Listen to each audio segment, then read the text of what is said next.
Aloha makamai I ilmu Mel anai pilih mai aloha Mahalohi ki aqua no kila Maloha, maloha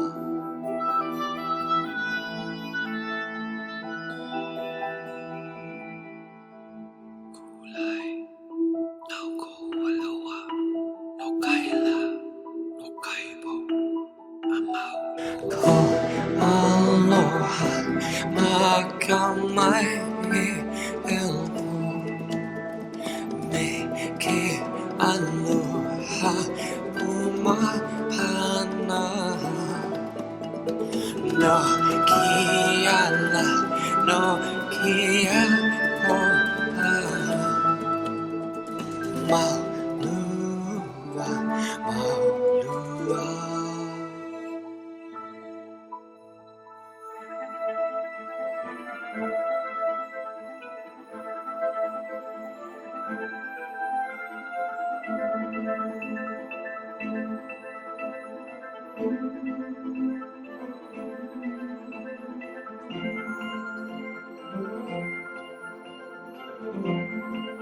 Kulai, nauko waloa No kaila, no kaiapo Amawaloa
No kaya na, no kaya po Amauloa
Trust is a thing that is earned through my fire. It's so easily burned. Dreams are my craves to the deep, beneath a world we're struggling to keep. Help me free myself from my chain, so that we can fight this machine again. The tides, they are changing, trust is forsaking, fulfill me. My fear is surrounding, tearing and drowning, nowhere to hide. Here comes the end time.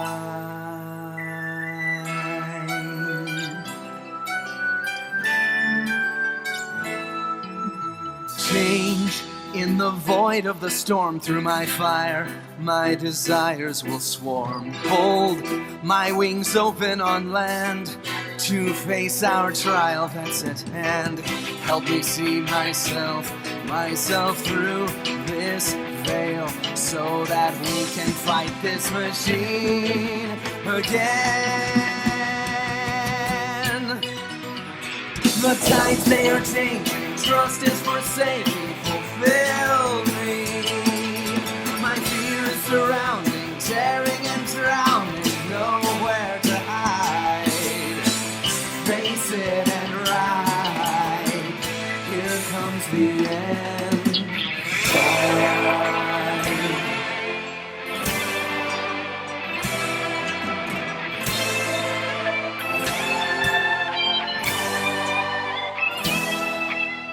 Water may heal, but reveals all is dark. Deep in the void we make our own mark. To fear what we know, to the world we must show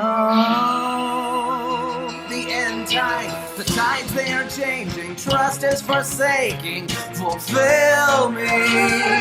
My fear is surrounding, tearing and drowning, nowhere to hide.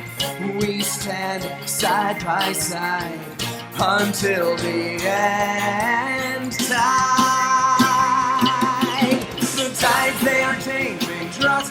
forsaking, fulfill me. My fear is surrounding, tearing and drowning, nowhere to hide. Here comes the end tide. Here comes the end tide. Here comes the end tide. Here comes the end tide. Here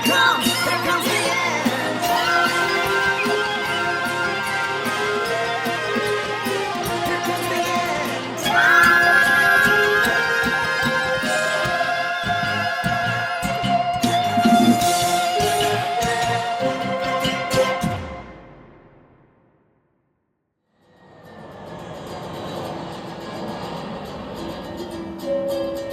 Ladies and gentlemen, Chicken Wings Flight 08144711 from Atlanta is now spitting out people at the baggage hand handler contraption.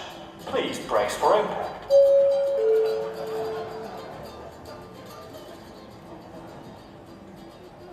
Here we go. First flight of the day. You can do this. You are a tiger. Well, no. You're not a tiger. That's absurd.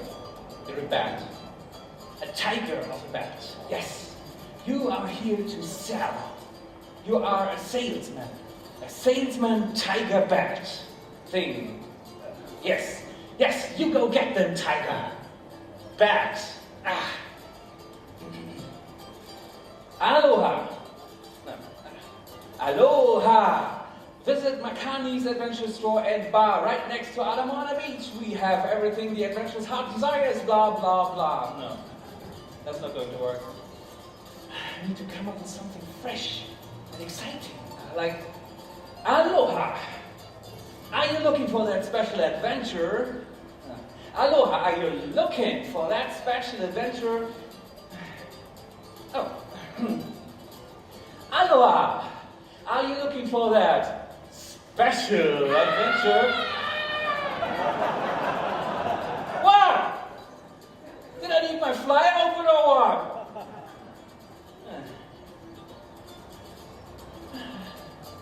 Oh, aloha. How about some fancy drink at Makani's Adventure Store and Beach Bar? We throw the wildest parties at Alamona Beach and we offer diving courses. Not at the same time, of course. I should have known this was not going to work. What a stupid idea. Oh, wait. Who is that?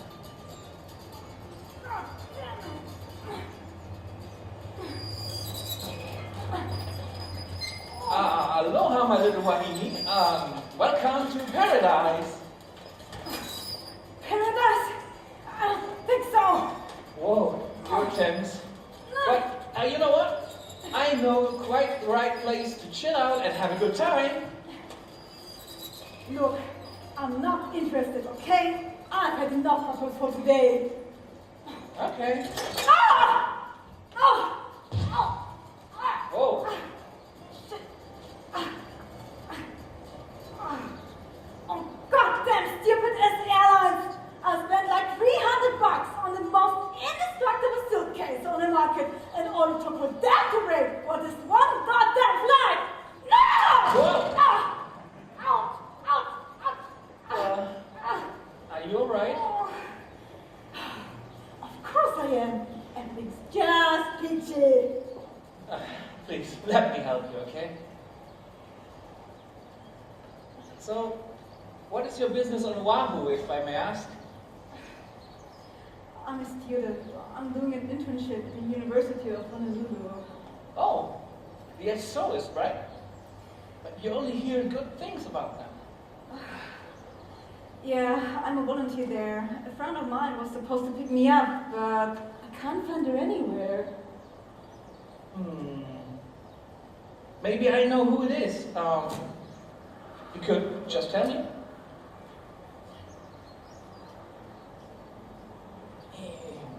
Oh. Wow. Oh, hey, get that back, you perv! Oh, sorry. Jeez. Well, well, well. Up to your own tricks, huh, Makani? Oh, hello there. Monica, I'm so glad to finally see you in person. Savannah, after so many emails, I can't believe you're here now. I'm so glad you were able to come out for this survey. Me too. By the way, do you know this guy over there?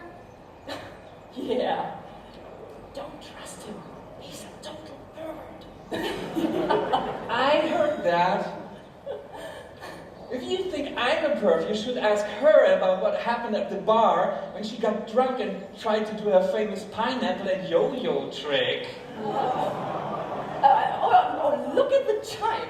We should really get going. We've prepared a room for you on the campus. You will have the rest of the day off to recover and find your way around. That sounds excellent, really. No problem. Please, let me help you with that. Oh, thank you, Monica. I really appreciate that, you know.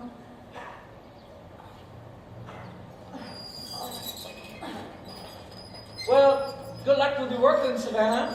It was nice meeting you. You're welcome. Likewise. In case you change your mind, I put a flyer in your suitcase. Oh well, it was worth a try. Now let's get on with business. Ladies and gentlemen, aloha and welcome to Hawaii. Makani's Adventure Store is open until 10 p.m. We offer kite surfing, windsurfing, surfing, and life jackets. We also have cocktails.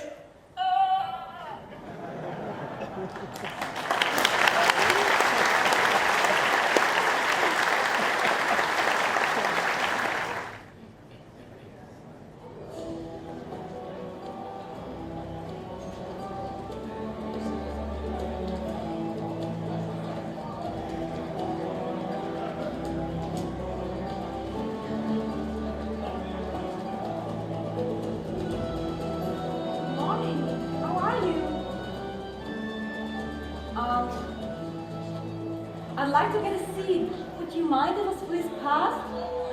Hello? Oh, please excuse me. Ow! Watch your step. Excuse me. Hey. Ouch! What happened to asking first? What? But I... Oh.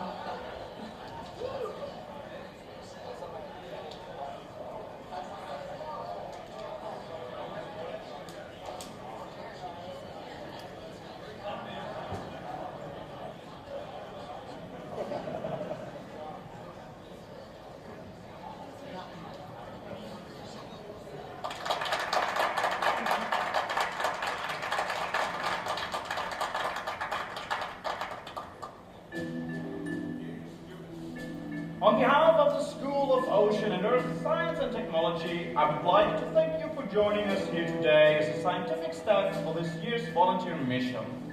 In times of limited funding, we are all very grateful that you all decided to sacrifice 3 weeks over summer break. Excuse me, Professor. What is it? The screen is blurry. I can't read a thing. You might want to fix that. Oh, Monica, would you be so kind? Thank you. Now, where was I? I hate being interrupted. Yes, the summer break. Anyways, thank you for volunteering. Now, on to our mission. Mapping the genotypes of seaweeds around the Hawaiian Islands. Seaweeds. Seaweed, ladies and gentlemen, is probably the most underrated family of plants on the planet. Allow me to highlight a few points why our mission is so important. Technically, 70.8% of the Earth's surface is covered by the world's largest bioreactor. It is free. It runs on solar energy, and it is 100% carbon neutral. It's an immense potential that we barely have begun tapping into.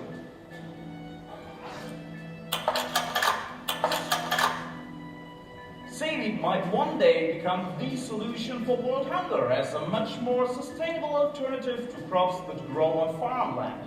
We might soon see seaweed farms that are the equivalent of the Midwest cornfields in the USA.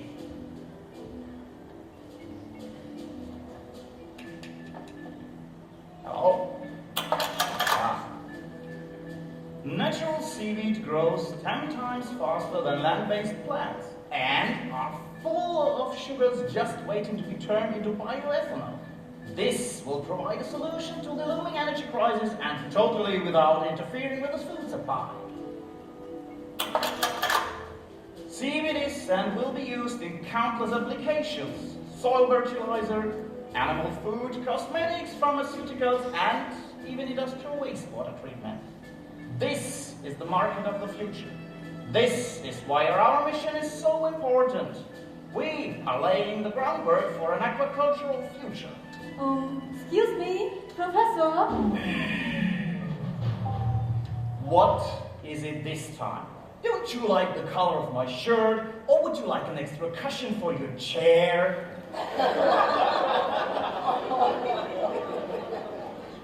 I'm sorry, sir, but are we also going to do some basic research too, or will it all be about natural research development? I mean, I was hoping to learn more about the ecology of marine plant life and the impact of civilization. Science for the sake of science is a thing of the past. What's the point of generating knowledge with no application in the real world? Taxpayers expect a return on their investment in us. If you came here to enjoy colorful plants, maybe you should have applied for an arts major instead. Any more questions? Good. Next slide. This is going to be your workplace for the most of the upcoming 3 weeks. The research vessel Kilo Moana. It is operated by the University of Hawaii, and you are going to supplement our residency crew of scientists.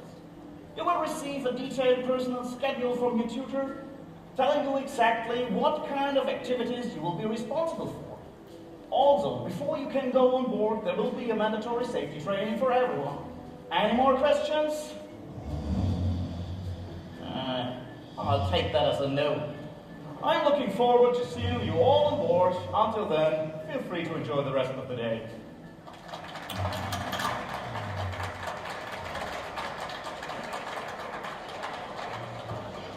Oh wow, what a douchebag!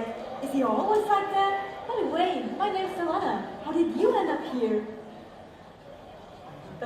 Hello? Have I turned invisible overnight?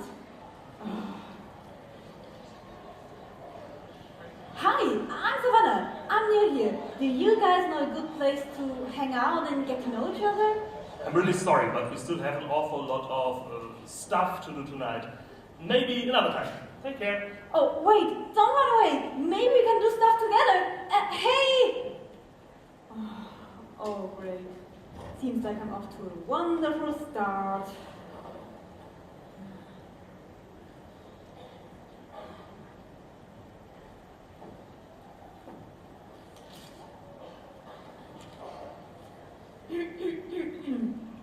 Ladies and gentlemen, on behalf of the Association of Chronically Independent Researchers, I would like you to thank for your contribution of free labor. Unfortunately, we can't afford to let you learn anything interesting on your own behalf because we spent all our tax dollars on a shiny new boat.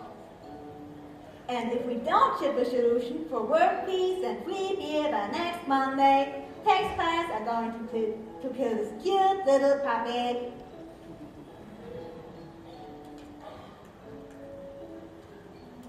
Well, thank you for your complete lack of attention. Keep calm and do what you're told. Sleep well, my friends.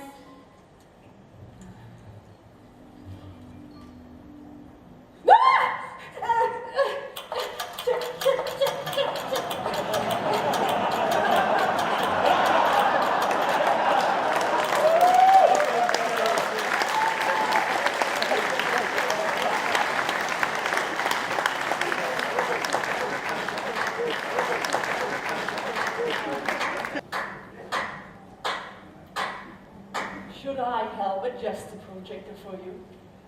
Why, just am I always so full of myself? You have quite a temper, don't you?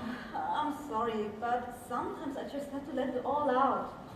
You should be glad that baby didn't see you. Oh, Monica, I'm really sorry, but I grew up thinking science is for helping people. I put band-aids on smashed snails as a kid. When I see something's wrong, I just can't help it. Oh, yeah, I know. That's why you lost your previous internship at the research company. Something about lab animal risk treatment, right? I'm going to take the first flight home tomorrow. I guess this isn't for me after all. The whole trip has been one big disappointment so far. Oh, come on. This is your first day here, and the rest of the group are all locals. It's going to get better once you're on the boat working together. Well, Oh, not everyone here is a stiff old guy like Baby. It's going to be fun, really. Look outside. The weather is awesome. How about you take the number 18 bus to Alamoana and go shopping?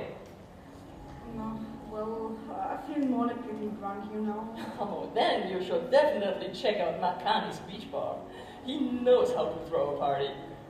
Oh well, why the hell not? Let's hit the beach. How about you? Oh, I'm afraid I have to stay here and prepare the safety training. Oh, that's a shame, Mm. but oh well. I'll have an extra drink for you then. See you tomorrow, right? Yeah, see you tomorrow. Bye. Bye.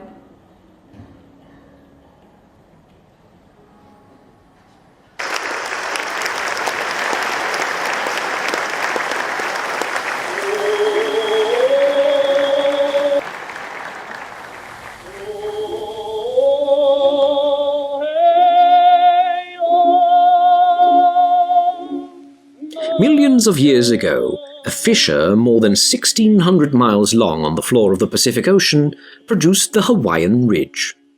Along the top of this ridge protrude the individual domes that are the Hawaiian Islands.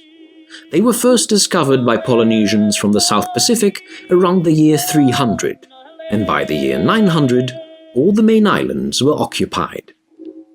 Around the year 1200, Tahitian explorers arrived, enslaved the Polynesians, and started the Kahuna Nui, or High Priest line, which initiated a ruling king for each island. Social classes emerged, and the Hawaiian culture began to form. The Hawaiians ate mostly vegetables and poi, and supplemented their diet with fish and over 30 varieties of native seaweeds. The great explorer Captain James Cook found Oahu and Kauai on January 18, 1778. He was thought of by the Hawaiians as the reincarnation of Lono, god of peace. However, the cultural contempt of the missionaries could not have been more heartbreaking in what it would mean for the islanders. The Reverend Hiram Bingham wrote, "The appearance of destitution, degradation and barbarism among the chattering, almost naked savages, whose heads and feet and much of their sunburned, swarthy skin were bare, was appalling. Can these be human beings?" What followed was a slow-motion stripping of tradition, land, political power and health from the native Hawaiians. Traditional dress and dance were shamed, and the property belonging to land-rich but cash-poor locals was bought up by American and British sugar planters. Contagious diseases such as cholera, measles and gonorrhea reduced the Hawaiian population from about 1 million in 1779 to less than 88,000 in 1849. On January 17, 1893, the Hawaiian monarchy ended in a day of bloodless revolution. Armed insurrection by a relatively small group of Americans took control of the islands with the backing of American troops sent ashore from a warship in Honolulu Harbor.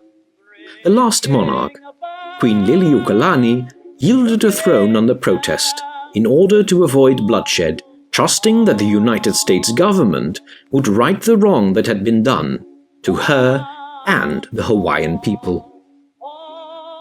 5 years later, the United States quietly annexed the 8 main islands. During the overthrow, Marines landed in Honolulu and occupied key points, including the Iolani Palace. While there, a recruit found Kalakau's crown and pried off the jewels, which he then used as payment in a game of dice. Queen Liliuokalani remained an indomitable spirit, honored and revered. A queen to the end to her people, Liliuokalani died in 1917, her plea for justice unanswered. Although President Clinton apologized to Native Hawaiians in 1993, a bill aiming to restore a measure of sovereignty has languished in Congress for well over a decade. And while the Hawaiians vie for political recognition that may never come, many descendants of those who profited from what an 1893 New York Times headline called the political crime of the century remain some of the state's wealthiest and most influential landholders.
Just a second. Still uploading. Awesome. This is so gonna go viral. Look, barely online and already 300 likes. You're a star. Yeah, you're right. The world really needed to see this. Well done. Now, if you guys excuse me for a moment, I need to restore my... Whoa, Lord, the balance. Oh. Oh. Whoa. Whoa! Oh, oh, oh, Whoa! I'm so sorry. Are you alright? Oh, wow. What the hell brought you here? You're about the last person I would have expected to see tonight. Oh, it's a long story. And I'm sorry for being so rude when you met at the airport. I was a little bit tense and you didn't deserve it, you know? No offense taken. So, how about we start over in a more relaxed atmosphere? Can I offer you something to drink? Sure. What you like? Blue Hawaiian. Excellent choice. Liar. Frank, could you please prove this lady wrong and make her a blue Hawaiian? And I'll have a beer. Sure thing, McCann. Last call. We're closing. Everybody, place your final orders. So, what made you come down here after all? I thought I'd never see you again. I was desperate. How flattering. No, don't get me wrong. I just had a really shitty day, and this was the perfect opportunity to take my mind off it. I really like this place. Well, except for the hipster tourists, perhaps. You're right. They can be a little bit annoying at times, but they bring in most of the money. You're native, right? Oh, but what do you think I comes kind of Shutsa, why you ask, brother? I don't know. I guess I just care about stuff like that. Most of the people coming here just care about waves, girls, and booze. Admittedly, all those are pretty good here, so I guess that's okay.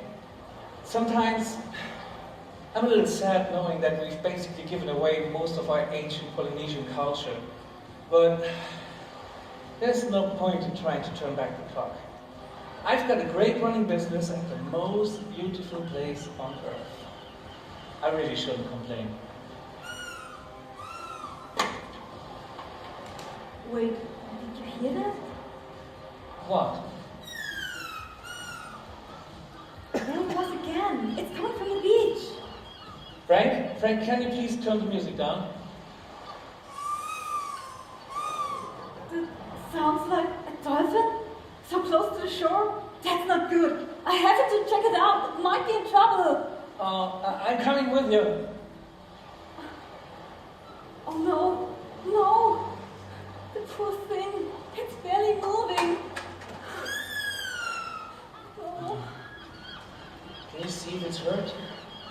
I can't see anything obvious. No injuries, nothing. It's a female, and it looks like she can breathe. She's dying. Shit, it's that goddamn pollution, I swear. You can't imagine the truckloads of plastic that get washed up on the shore every day. The ocean's a junkyard. Stop talking, we need to help her. Yeah, but how? We need to get her back into the shallow water, but hold her up so she can breathe. Do you think you can do that? Sure. I'm going to call my department at the university, so if they don't know what to do, nobody does, okay? All right. Okay.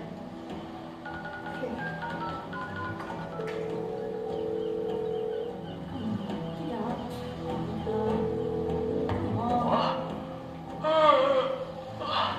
Hi, Savannah. You better have a really good reason to wake me up like that. Monica, I'm sorry, but this is an emergency. I found a dolphin stranded at Alamoana Beach. She's weak, barely moving, and it looks like she can breathe. What can we do? Call the police? The fire department? Oh, no, not again. Alright, don't panic. I'll handle this. Just stay where you are. I'm going to call Professor Bailey. No, what? Please, anyone but Bailey. He is my boss, like it or not. The Institute has a lot of resources, but I can't do anything without his permission. I know how to handle him. Just trust me. All right, if you say so. I'll do my best.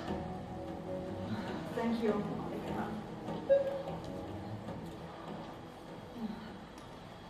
Hey, don't worry. Help is on the way.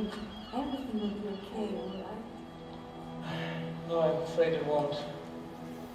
She stopped moving. She doesn't breathe. No. I think she's there. No! No! If I had known this earlier, he might have been able to save her. But I was too busy dancing on tables. I hate myself. No. Don't be so hard on yourself, okay? It's not your fault. The ocean is a junkyard. She probably swallowed a piece of plastic or got into an oil leak. This is not the first time I've seen it happen. I don't understand how people can be so cruel. Well, this is not the paradise it used to be. Get away from the carcass! What? I said, get away from the carcass! Who are you? University sent you. That's none of your goddamn business. You are a bunch of rude bastards. I'm just doing my job. Now, get out of the way!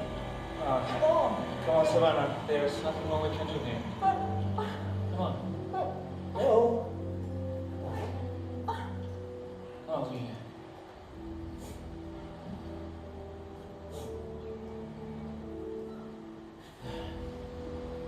Those guys were serious. No. Yeah, and they were here remarkably fast. Does the university have an emergency service for cases just like this one? I don't know. I'm just at their gun. I just can't get over the poor person. Just when I thought my day was finally taking a turn for the better. Oh, the day's not over yet. And we still have something to drink. Oh yes, I need it now.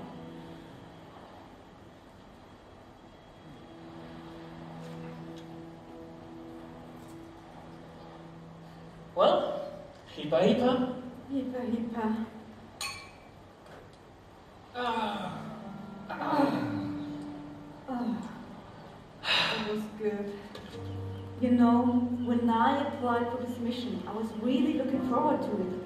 I knew I'm more of a zoologist than a plant person, but I love the sea and I love my science. And I was really looking forward to meet up with Monica. But then it turned all into a nightmare. First, the airline messes up my luggage. Then it turns out that Professor Bailey is the biggest asshole, and all the other students hate me for not sucking up to him. And finally, I found out that my assignment will put me on deck all day, sorting out sonar images. So here's Hawaii, an oceanic paradise, and all I ever get to see of it is images of green sludge and a dead dolphin. It's just not fair. Don't cry. You had an awful lot of bad luck, but it doesn't mean that tomorrow can't be a wonderful day.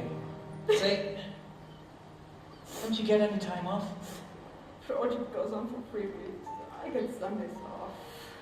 All right. You know, I happen to be a diving teacher. How about you come over for a lesson? The first one's free. You're always the same at salesman, aren't you? No, of course not. It's just... You care about this place, the people, and even the animals more than anyone else I've ever met in quite a while.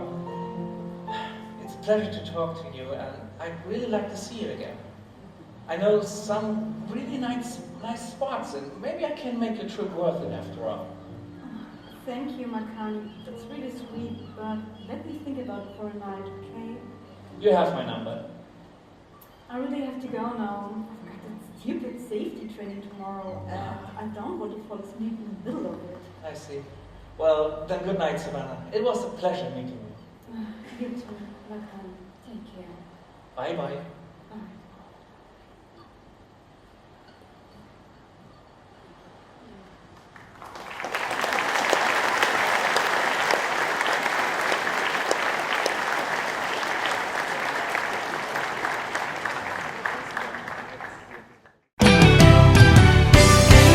A big hello to everyone and thank you for joining me. My name is Steve McDermott, and as always you can find us here on Hawaii Radio K108 from 10 o'clock in the morning till 11 o'clock in the evening.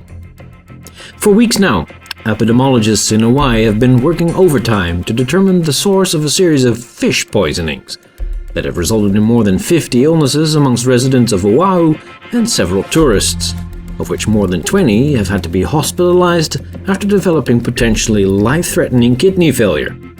I'm being joined today by lead investigator Dr. Bill Marler, biologist at the University of Honolulu. Welcome to our show, Doctor. Thank you. Pleasure to be here. So, Doctor, the epidemic has been on the rise for weeks, and it's hard to believe that nobody has been able to find a cause yet. Oh, in fact, we know quite well what causes illness. It's an organic toxin, similar to those created by red algae in the Gulf of Mexico. But there have been no observations of any kind of harmful algal blooms lately, so we're still at a loss for an answer about how the toxin got into the food chain. So, how do you go about solving this mystery? It's mostly classic detective work. The first thing we do is talk to the victims, and as soon as we see a common pattern, we send out an investigation team to take samples. The one thing that the victims of the current epidemic have in common is that they all had some kind of local seafood. But that's where it ends. All spot tests we've done so far have come out clean, and the distribution is totally random. That's all I can say from a scientific point of view. In the past, you've been quite politically active, pushing for stricter environmental policies, among other things. What is your personal opinion on this incident? Well, we've had problems with our water quality for many years, but the local industry pretty much owns the government, and they decided they'd better not touch this issue. The result is that we, the citizens, are paying the price for it. The New York Times recently published a list of America's biggest polluters, with 1,379 facilities in the state of Hawaii alone. And the last official water test was done in 2008, more than 5 years ago. So you're saying that the danger is lurking in our waters? Yes. Many things can affect our health. Genetically modified crops, sewage spill-offs, industrial toxins, military training facilities, the biohazards of intensive livestock farming, you name it. Well, and by our health, I mean the health of residents, tourists, land animals, and sea animals. Now, I'm not a communist, but if we want to survive, we need to put sustainability before economic goals. This is not going to be the last catastrophe of its kind. This is just the beginning.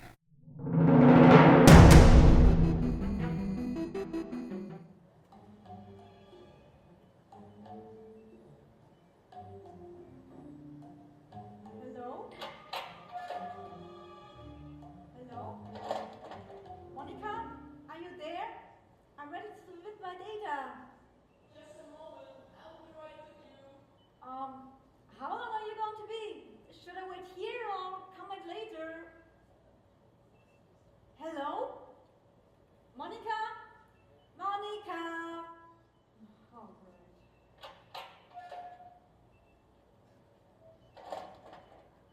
Oh, hi, Savannah. Oh, you. Wait, you can see me? What? Oh, never mind. Just being cynical me. Monica's not here yet. Oh, that's a shame. I've got my data and want to clock out for today. Yeah, me too. If I see one more sonar image, I'm gonna go postal. Oh, hi. Are you also here to submit your data? Bingo. Why isn't Monica here? No idea. Hey everyone, do you mind if I go first? I have a date in 10 minutes and I really need to get off. Of this ship, I mean. Sorry, but we are all still waiting for Monica.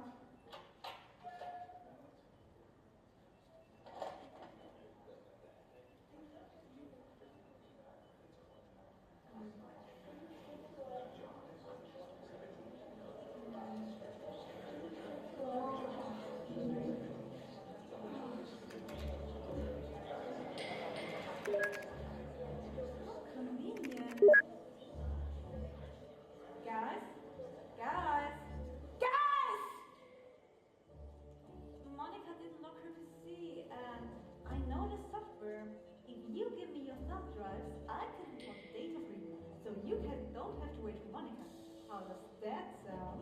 Well, sounds excellent. Alright. Here we go.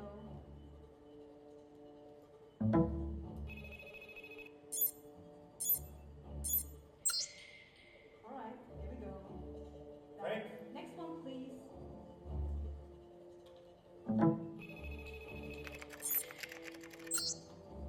Alright, there you go.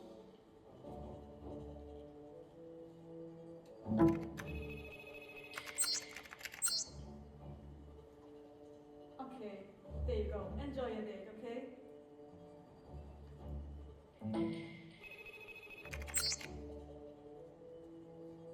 And we're done. Let's call it a day, okay? Thanks a lot, Savannah. And sorry for being rude to you on the first day. I didn't expect you end up being so great to work with. It's really been a lot of fun. I'd really like to return the favor, if I can. Oh, don't mention it. I'm just glad people are finally beginning to recognize me, you know? Fair enough. Well, see you tomorrow then. See ya!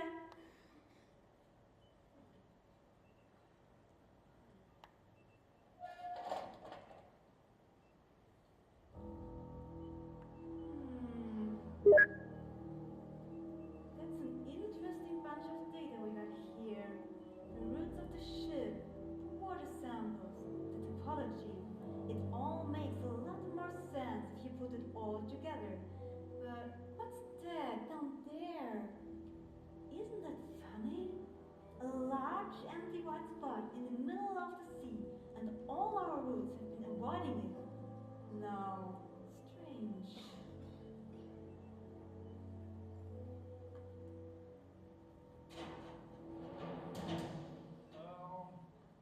Monica, if you're done with the data acquisition, could you please... what the hell are you doing here?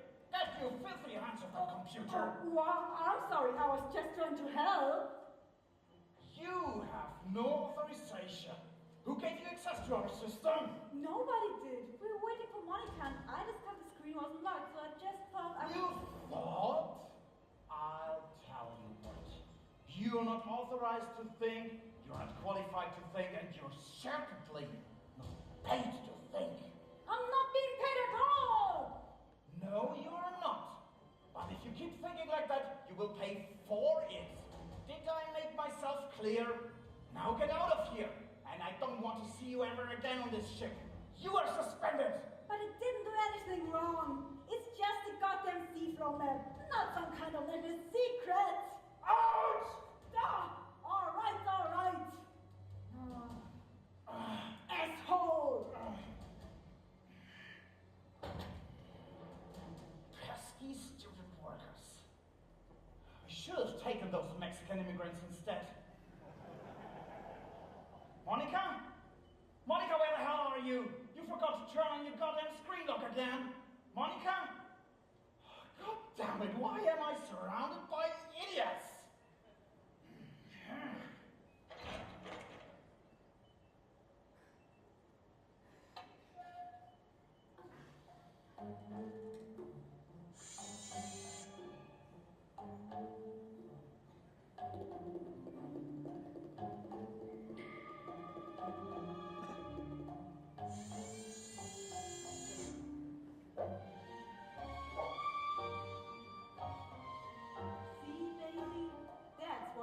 You let other people do the thinking for you. Bloody amateur. Lost the gasket and then forgot to select the screen again.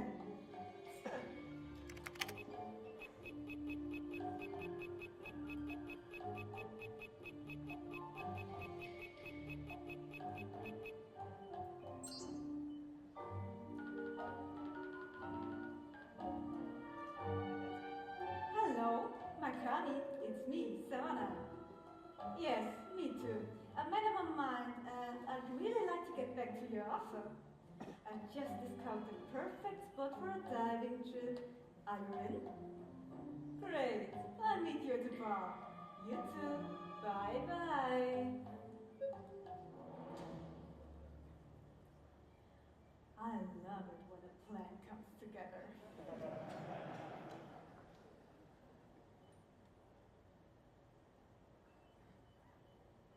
Oh, wait.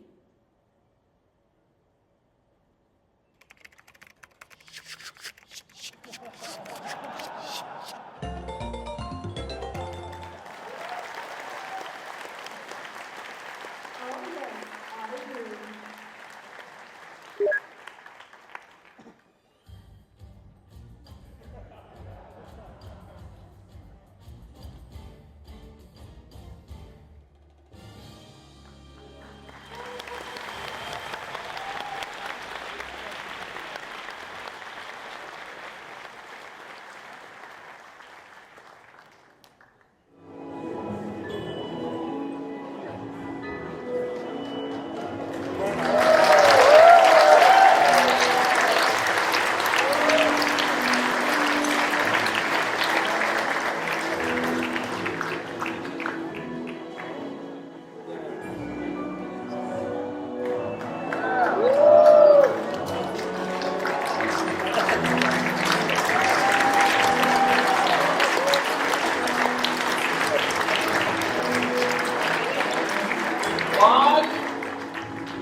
We're in shallow water, so there's not much we need to take care of. Watch your gear. Your life might depend on it. Not to mention it will cost me a fortune. Oh, wow. This is so beautiful. Woohoo! Yeah, it sure is. But as a marine biologist, you probably know a whole lot more about all this than I do.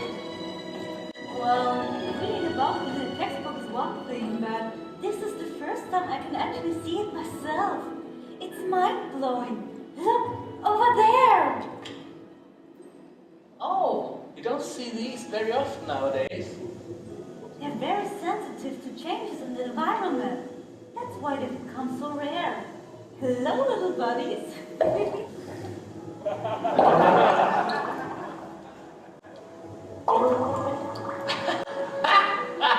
I didn't know you could do that.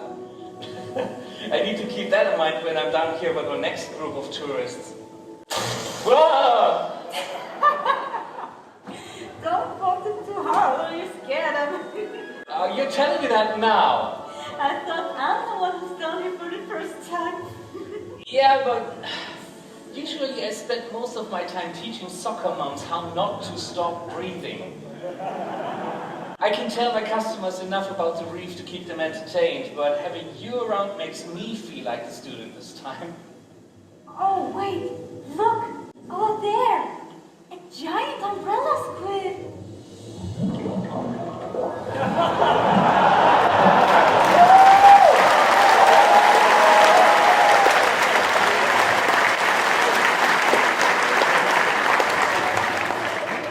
I knew that one. I've never seen one so close. Thanks a lot for taking the time for me, Makani. You're very welcome. Showing a nice gal around sure beats the usual grind. No, isn't it cute? The boy's flirting with me. Let's suppose I was. Is that bad? I guess not, but you know, I'm here for more than just your company. Well, no harm in trying. I just want to stay for a closer look if you don't mind. Well, according to the map, this is just an ordinary public area like any other. Shallow water, lots of light, but great for a dive. Might be, but the research fleet has been avoiding the Atlantic Lake. There must be something down here. Over there. That doesn't look natural. Seaweed. Lots of seaweed. It's a plantation. Can you see the nets? Normally, you put these directly under the water surface, so they get the most out of the sunlight. But these are much deeper on the water. Why would anyone want to have a patch of seaweed? I have no idea. It's not an indigenous variety. I'll take a sample and have a closer look at it in the lab. Oh, there's someone coming. We should get back to the boat. You're right. Let's go. No! Ah! Ah! What the hell? I'm coming behind you! Ah! What the hell? Who are you? Who's that guy? Come on over here. Come on. Gotcha. Come on, you bastard! Oh, yes, yes. Fuck off, you loser! Savannah, are you alright? My arm! I can't move my fucking arm! She's hurt! Can you swim? I'm not sure. We need to get the hell out of here. Get on my back. I'll take you to the surface. Alright. Be careful with the tank. There we go. Ready? Ready? Alright. Hold on. Sounds like you're standing off. They're leaving. Oh, they're not leaving. They're turning. They're coming back! Shit. My boat! No! No, not my boat! No! No! Oh, fuck you! No!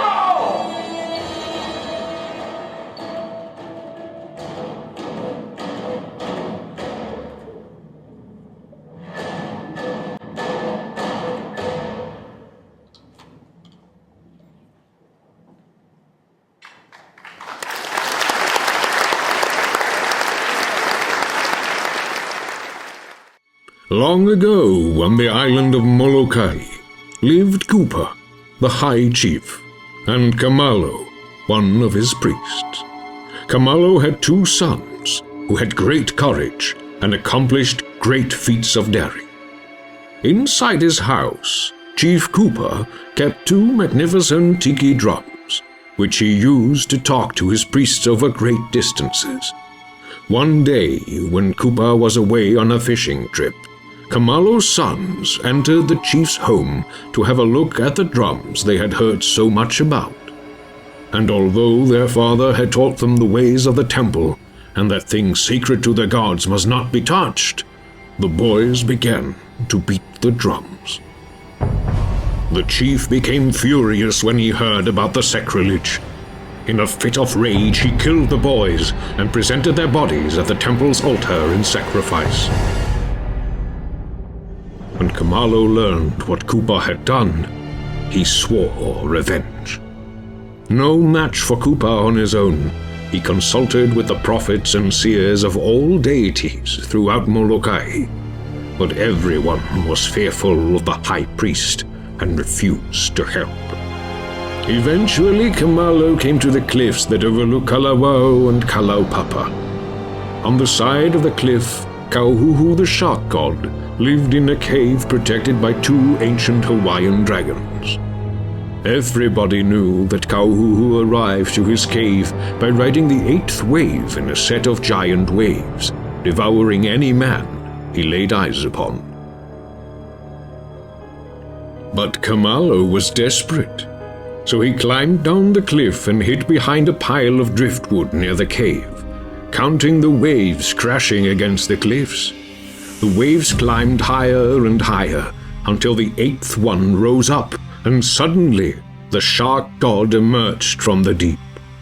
Kamalo sat silent, but Kauhuhu smelled him, immediately leapt upon him, jaws open to reveal sharp, shiny teeth. Kamalo cried, "Have mercy! I must avenge the death of my sons, and the prophets of all the other gods have turned me away. Please help me!" And much to his surprise, Kauhuhu, his final hope, was overcome with pity and let him go.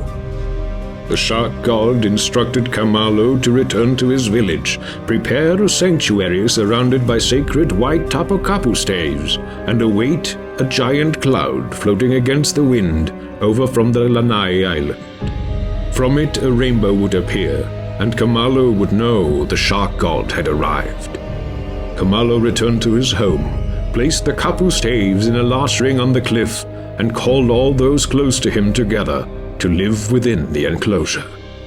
Then he waited, with his eyes cast toward Lanai. Months passed until the cloud appeared. It traveled against the wind and came to rest above the mountains that loomed over the Mapulehu Valley.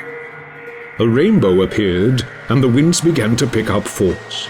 Towering dark storm clouds soon blew in, and a great storm began to rage.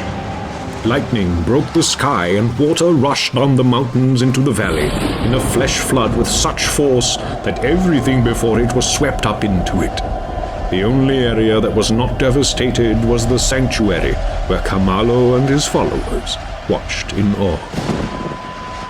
Chief Cooper, his home, and all of his followers were washed into the sea, where Kauhuhu's sharks waited for them.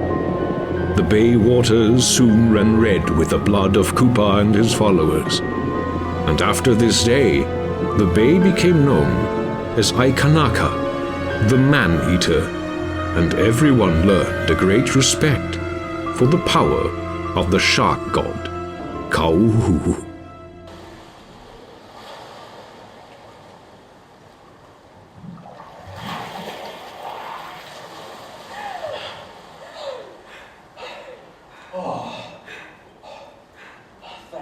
Thank God, whoever they were.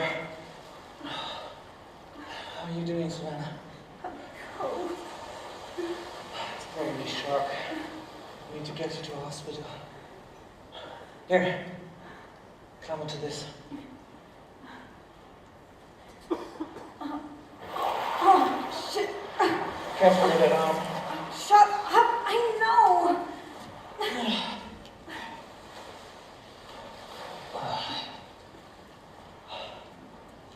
My poor boat.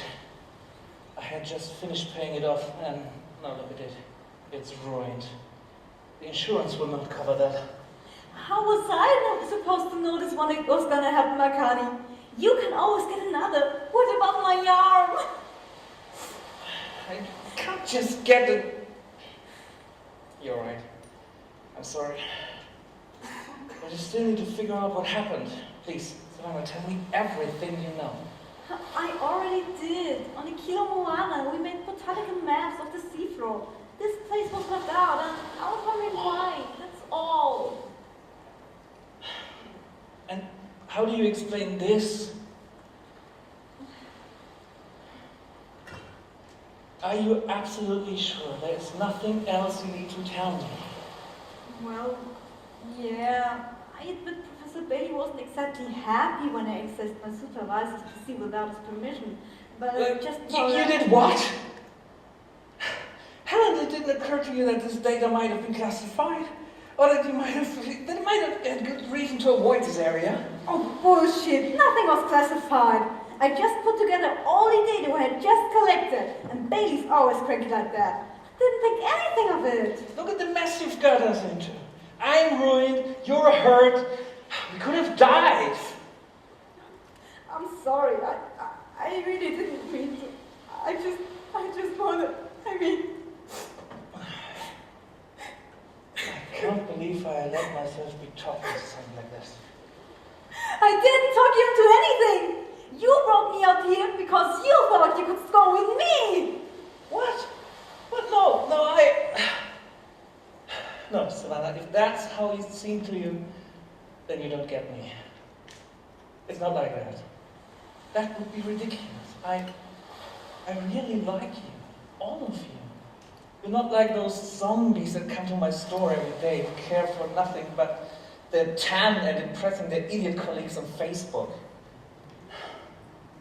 You're full of life and joy, and things matter to you. You fascinate me.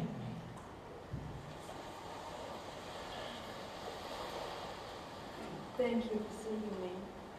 Life's precious, especially a life as beautiful as you. Now you're beginning to sound corny. And does that make you feel uncomfortable? I think I'd like to talk about something else. Why? Let's just say I'm not exactly a people person. Most of my friends are online friends. Come on. I saw you were at the bar a few days ago, so I don't believe that for a second.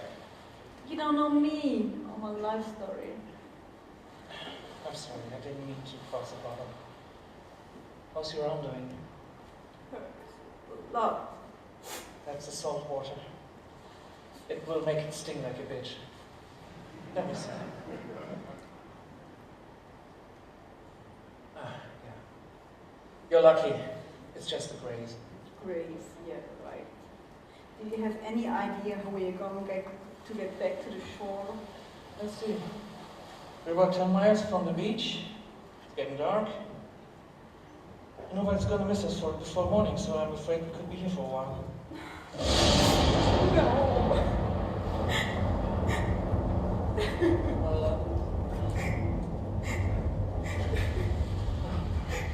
This is going to be a rough night. Makani, I'm so cold. I can barely feel my paws. I know you like to keep your distance and everything, but why are women so complicated? You're not helping. If you want my help, you have to come over here. Don't worry, I don't bite.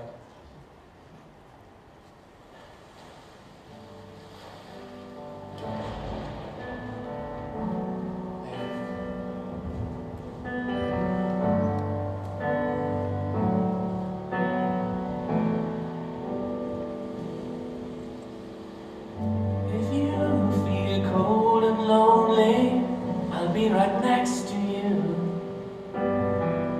In need of love and help, I'll be right next to you.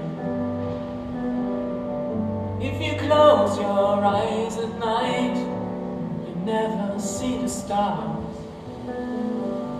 Take my hand and I'll protect you and kiss away the scars. But I can only help you if you let me into your heart. My arms are open for you. You need to make that step towards me. I'll be right next to you. A new day will come. I'll be right next to you. I want to see you smile again. I'll be right next to you.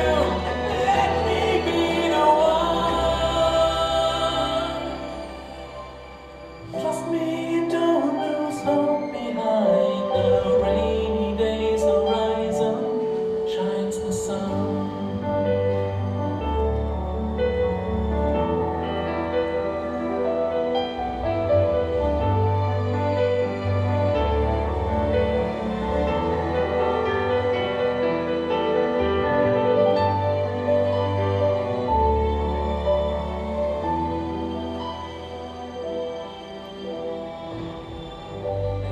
Feeling better now? Much better. Thank you, Makan. I'm really sorry about your boat. I promise I'll find a way to pay you back. When we're back ashore, let's talk to the police. Maybe they'll be able to make sense of this mess. Seems like this is turning into a full-fledged storm. Yes. Yes! The wind is picking up. And why is that a good thing? Because it means we'll be home soon. But how? Hang on to the board. You'll see.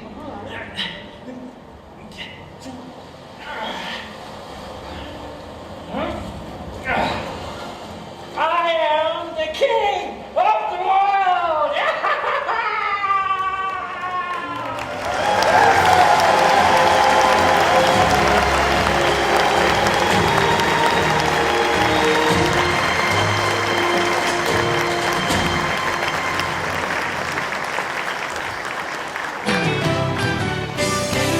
It is now 10:45 p.m. and you're listening to the Talk of the Town on Hawaii Radio K108.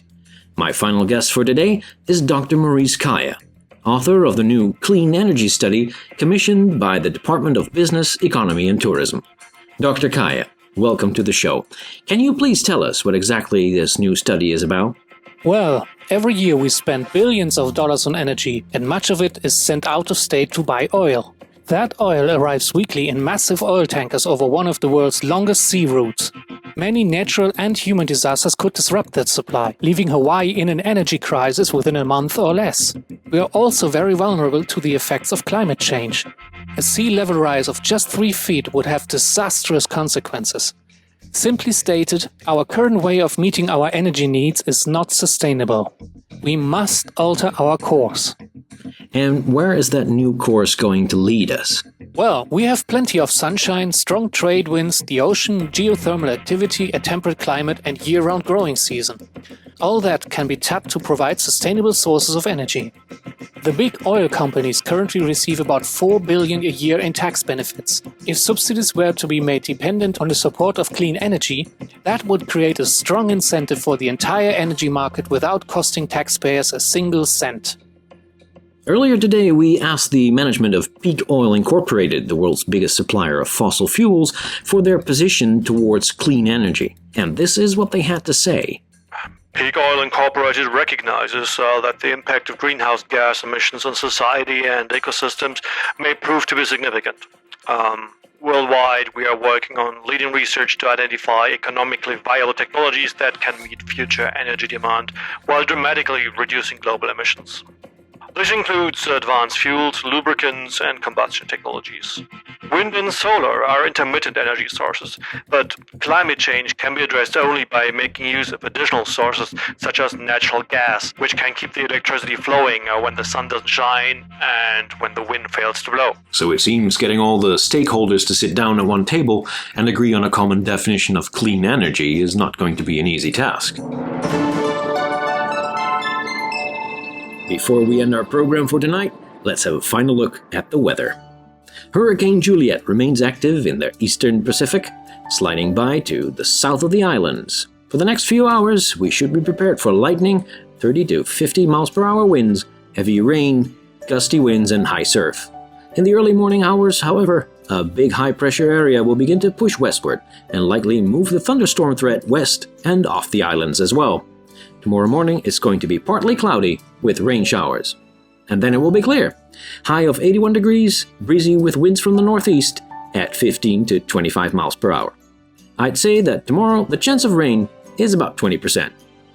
And this concludes our live program for today. Thank you for joining us. My name is Steve McDermott, and I wish you all a wonderful night.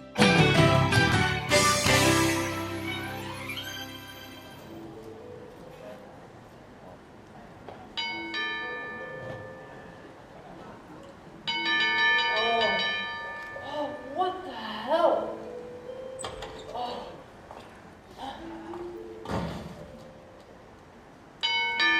I'm coming already! Do you know what time it is? It better be important.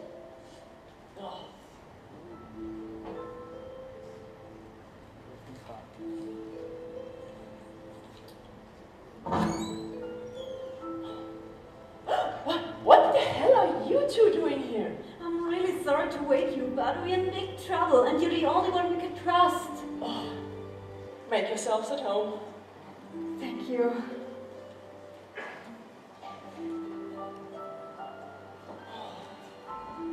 Now, tell me, what the hell is going on?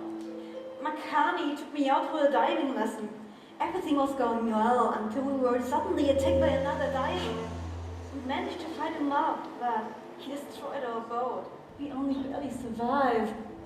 What? Why didn't you call the police? Well, that's the first thing we did, but they said there's no point in going out there in the dark, so they're going to check for evidence as soon as the sun comes up. They told us to stay at someone else's place, just in case our attacker might still be after us. So, would you mind if we stayed here for the night, please? Back up a moment. Where exactly did you go diving? I don't understand why that would matter anyhow. I mean, we just Show it to me on the map. It was about here. Oh, damn it! Out of every square inch of water, why did you have to go and pick that one? I got the idea while I was working on the Kilo Moana. The ocean floor scans went everywhere, except one spot. I just wanted to know what Bailey was avoiding. And what did you find? No, just a bunch of seaweed. Did you also tell the police about all that? Especially with regard to Bailey's research? Yes, of course. I told them everything. Oh, damn. You're in deep trouble. When the police knocks on Bailey's door, he will know that it was you at the plantation, and he will go searching for you. Oh, Bailey? Why? And what do you know about the seaweed field? Oh well, there's no point beating around the bush anymore. I'm working for an activist group called World Environment Justice, and we are trying to get to the bottom of Professor Bailey's research. The official stuff he does for the university is just a small part of what he's really up to. He's been working on a few potentially very lucrative but highly illegal side projects, and you just stumbled into his most important one. A seaweed plantation. Bailey is an expert on genetic engineering. How close did you get to the plants? Close enough to take a sample. Here. Oh, that's brilliant! Maybe we can get out of this alive. Hang on a second, I need to do a quick test. Let's see, here's the ashtray. Putting a little bit of the seaweed into the ashtray. So now where did I put my lighter? What are you gonna do? Smoke weed? Even better. Look at this. Whoa! Whoa, that weed packs quite a punch. It's nothing short of revolutionary. Bailey actually has a patent on this stuff, but we never knew if it was just a theory or if it actually managed to pull it off.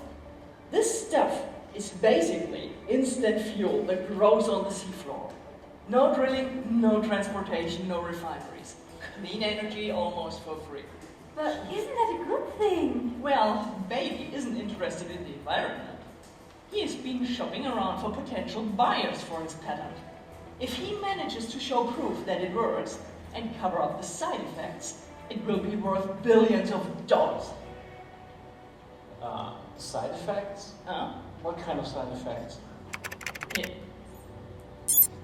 The seaweed has been genetically engineered in a way that allow naturally occurring bacteria in the seawater to break plant cells down into short-chain carbohydrates. The strands will die off, float to the surface, and all you have to do is pick them up.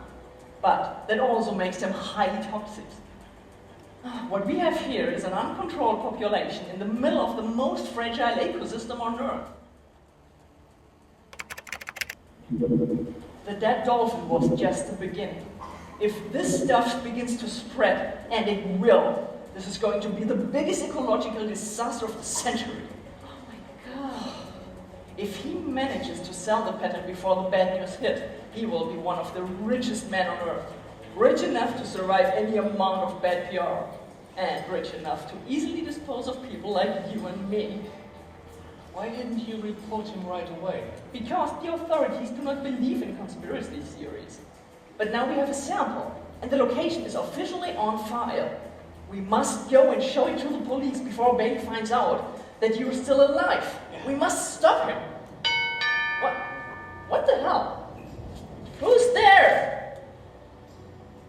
This is the police. We have some additional questions from Mrs. Van Camp. Please open the door, Miss Rowland. Talk of the devil and his horns appear. Maybe you don't have to run after all. Just a moment. No, that's funny. I'm pretty sure I didn't tell him I was going to say at her place. Yeah. Oh, Bailey! Shit, you son of a bitch! I'm afraid I can't help my heritage, Monica. Hey, Professor, look there. I know those guys. They are the ones we caught in the run. Kill them! No! Run! Savannah, run! Go and get to the police now! No! Ow! Ow!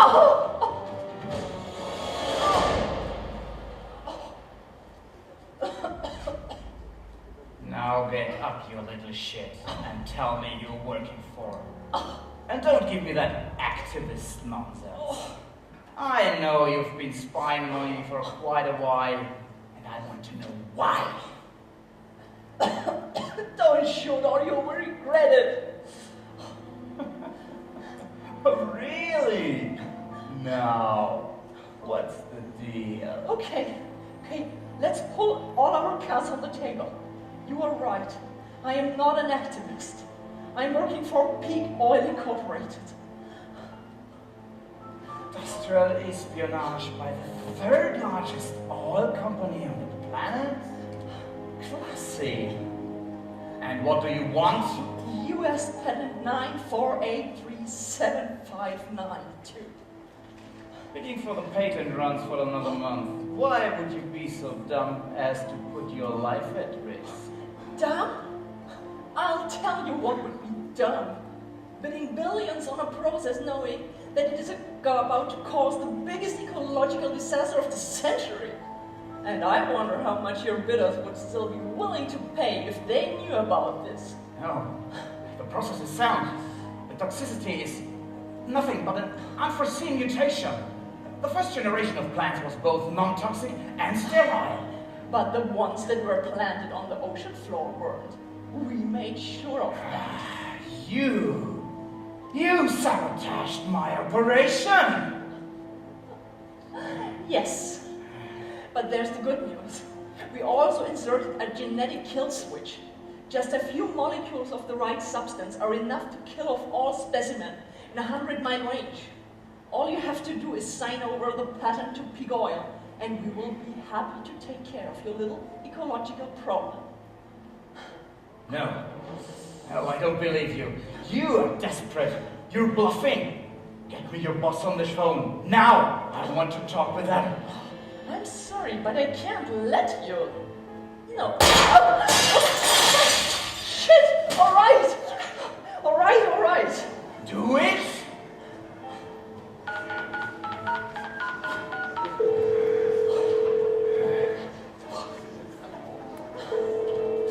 Yes?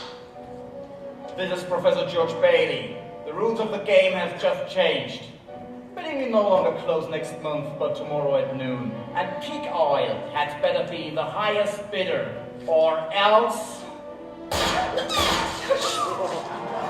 He means it! Please help me! You will never see I'm your little sorry, Miss sprite Roland, again. but I won't let myself be blackmailed. The company will keep exit 1 open for you for the next 48 hours. That's all I can do. What? You're pulling that on me now? What do you think I am? Fucking James Bond?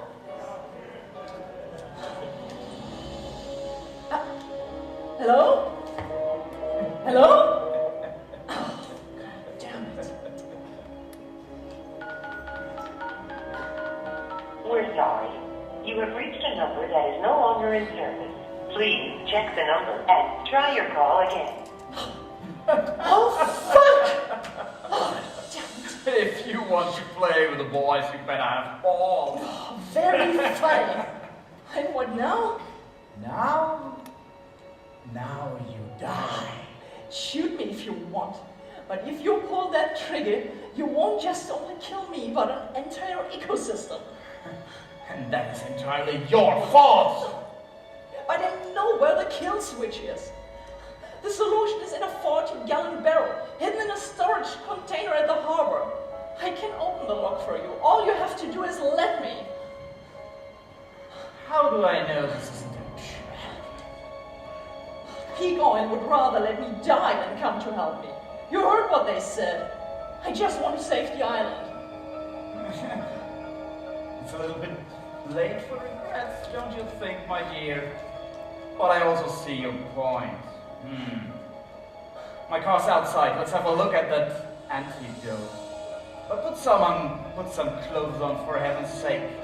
What would the neighbors think? Move it. Move it.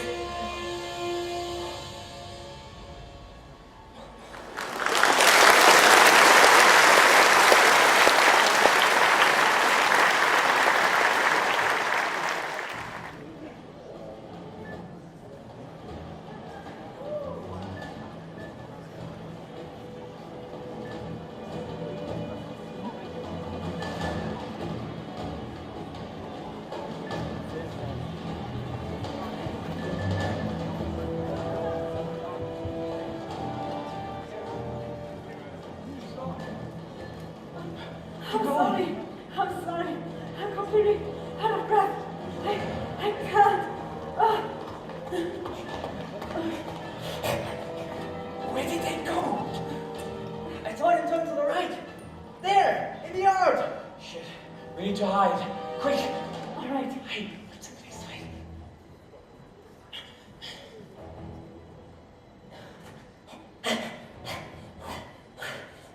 Are you sure they went this way? For sure. They got to be here somewhere. This is a dead end. Let's check out the trash cans. Okay.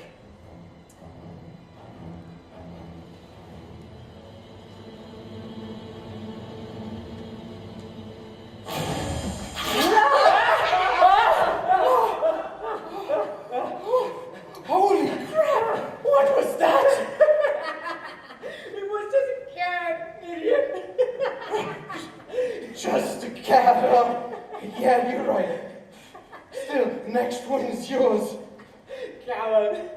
Ah, coward. My ass. Oh, good on the food. Coward. Yeah, come on.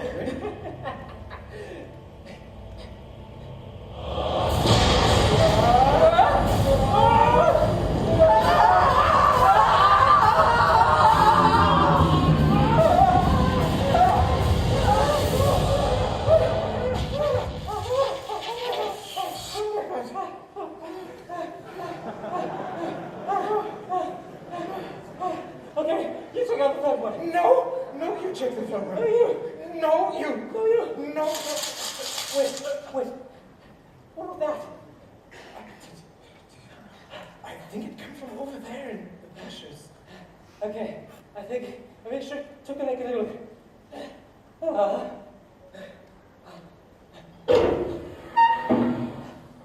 don't want to know what we find in there.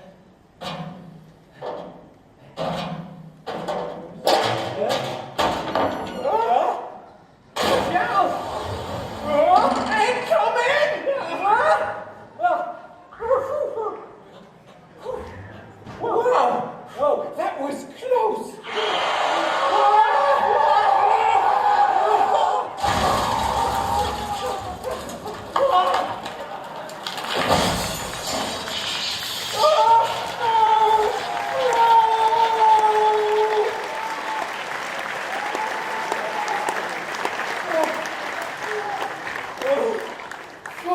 For fuck's sake, you fucking dumbass shit cocksockets! Can't you see where you're fucking driving? Come here, you stupid ass turd burglars. I'm gonna bitch slap you burnt shit gay face with my motherfucking spam dagger. What are you waiting for? Come on, you soggy fuck biscuits! Yeah, right, come at me, pigeon fuckers. Come here and get your shit snot kicked out of you.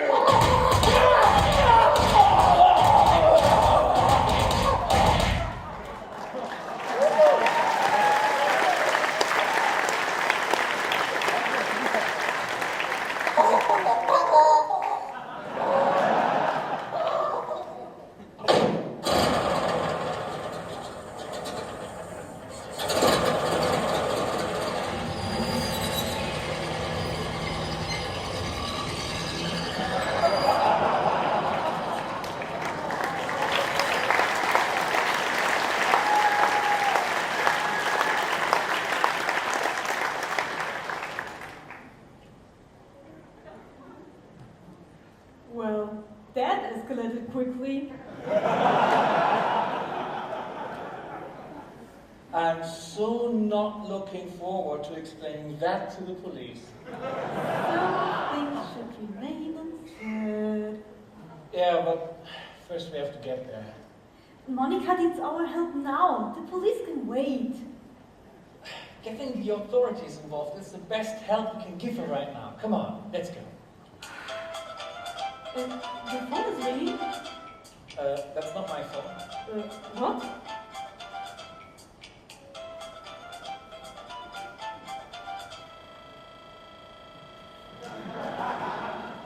Seems like someone's calling him on the phone. That's strange. Should I pick up? Yeah, that's your chance. Discuss your voice and see what information you can get out of him. Okay, whoever that is. You sure I should? I mean, anything could happen, you know? If it's a call on their phones, it has to be Bailey. Come on now. Sure? Yes. Alright. But what if he recognizes my voice? I can't. Bailey doesn't even know you. Well, yes, but, I mean, he's been at the bar a few times. Don't be such a scaredy cat. Come on now. Alright. But, I mean, what if he asks me something and I have no idea what to answer? You know, this could go very, very far. It rings again. Come on now. Pick it up. Bailey, I need your report. Did you get the student and her friend? Hello? Sorry, boss. I have just one bar of coverage. I can barely understand you. Did you kill the student and her friend? Affirmative. Both dead. Where can we meet you? Clean up and leave. I have Monica. Come to Pier 24, but stay out of sight. Might be a trap. Hurry. Affirmative. Monica's still alive. alive. This is our chance to rescue her. What do you think? Who do you think we are? Batman and Catwoman?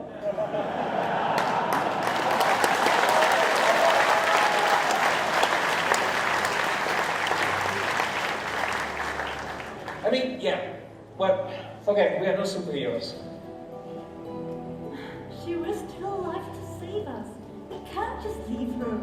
You can go to the police if you want, but I'm going to the pier. No. If we're splitting up, then I am going to the pier. You go to the police station. No. I don't want you getting hurt again. But Take the phone, tell the police about Monica, then go straight to the station. No buts. I'll take one of these guys' nuts. Don't worry. I'll meet you at the station when this is over. Take care.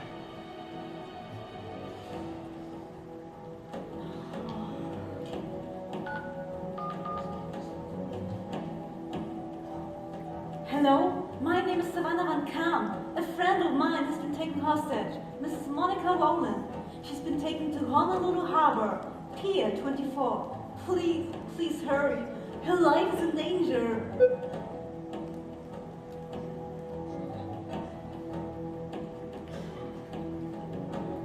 Sorry, Makani, but I hate it when people treat me like I can't take care of myself.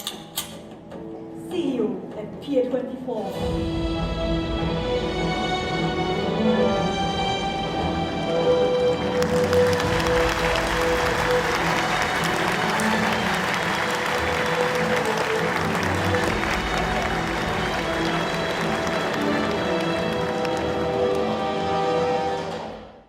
Once upon a time in Honolulu, there lived a man named Kapoe.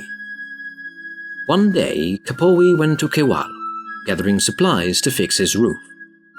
On his way back, he found some owl's eggs, which he gathered together and brought home with him. In the evening, he wrapped them in leaves and was about to roast them in hot ashes when an owl perched on the fence which surrounded his house, shrieking with grief and complaint. "Kapoe, Kapoe! Give me back my eggs!" Kapoe asked the owl, "How many eggs did you have?" "7 eggs," replied the owl. Kapoe then said, "Well, I plan to roast all 7 for my supper." "Oh no, Kapoe, please give me my eggs." "Why should I do that? I'm hungry." "Oh, Kapoe, you are such a heartless man. Look at me. Why don't you take pity on me?" Kapoe looked at the owl, and she looked back at him with amber, pleading eyes. It was then that Kapoe realized he liked the owl, and he began to feel pity for her. Pueo, the Hawaiian owl, is said to be an amakua, or animal spirit that protects people. So Kapoe sighed and told her to take her eggs back. The owl took her eggs back and told Kapoe to build a temple in Manoa. Make an altar and call the temple Manua. Kapoe built the temple exactly as directed, set sacred days called Kapu days for its dedication, and placed the customary sacrifices on the altar. Kakuhihewa, the king of Oahu, was living at the time in Waikiki. News came to him that Kapoe had declared some days kapu for a temple and had already dedicated it. Earlier, the king had declared that he would put to death anyone who erected and dedicated a heiau before he himself had dedicated his own temple. So Kapoe was seized and led to the temple of Kapulaha at Waikiki to be killed for his act of rebellion against the prevalent gods. That same day, the owl that told Kapoe to erect the temple gathered all the owls from Lanai, Maui, Molokahi, and Hawaii to one place at Kalapueo. But nobody took notice of the birds. Not yet. It was decided by the king that Kapoe should be put to death on the day of Kali. When that day came, at daybreak, all the owls left their places of rendezvous, darkening the whole sky over Honolulu with their wings.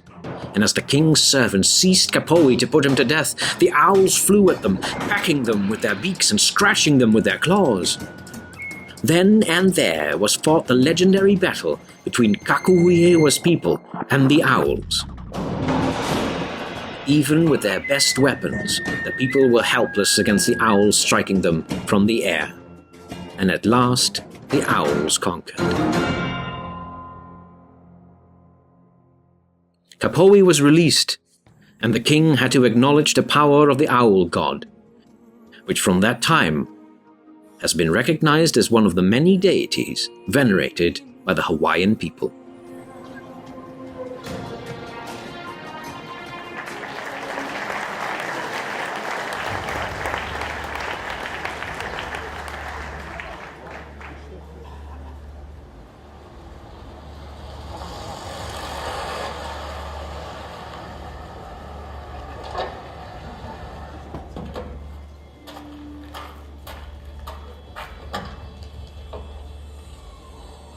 Here we are.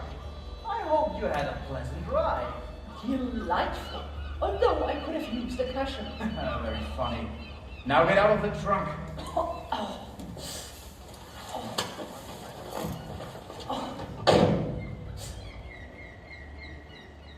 Oh, shit, this hurts. Stop whining and show me which container holds the antidote. Where is it? Technically, it's not an antidote. It's a deactivation agent. I don't give a damn what it's called. Just show me where it is. Oh, right over here, in this container. All right. Open it. Slowly. I don't do anything stupid.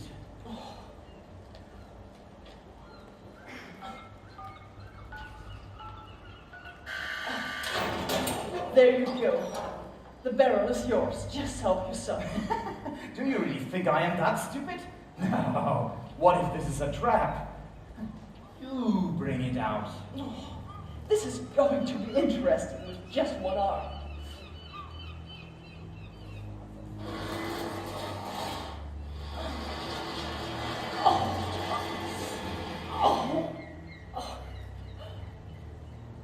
Oh, there you go.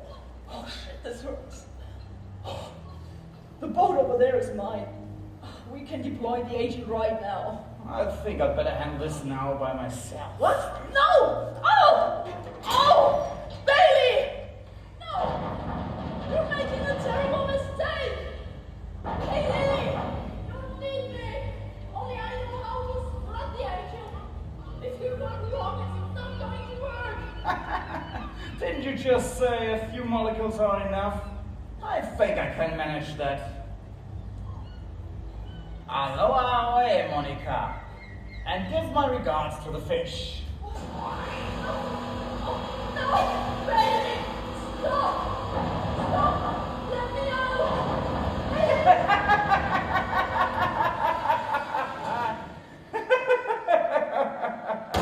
What the hell? What's that? Where did that come? You!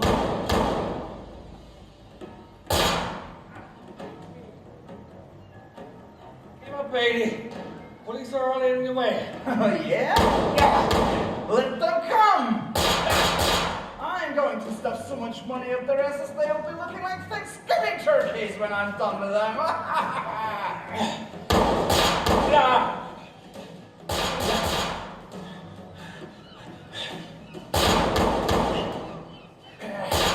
I'll get you. Come again?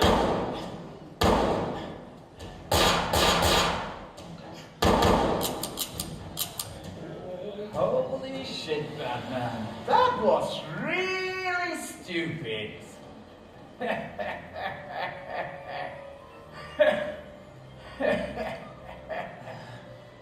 Now come here. I've got a bullet with your name on it.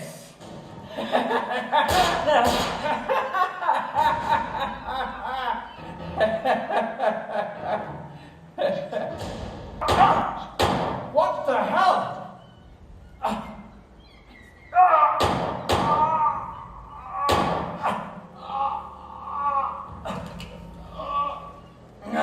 Stay down. Savannah! Did I tell you to go to the police? So I take it you never have died, yes? I'm sorry, but... yeah, that was a real stupid thing to say, I'm sorry. I was worried about you. And I was worried about you. But could you please stop treating me like I'm a helpless little girl?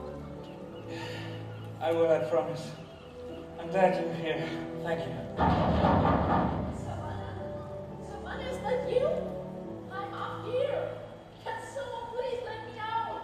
Of course, I'll be right there. Just a second.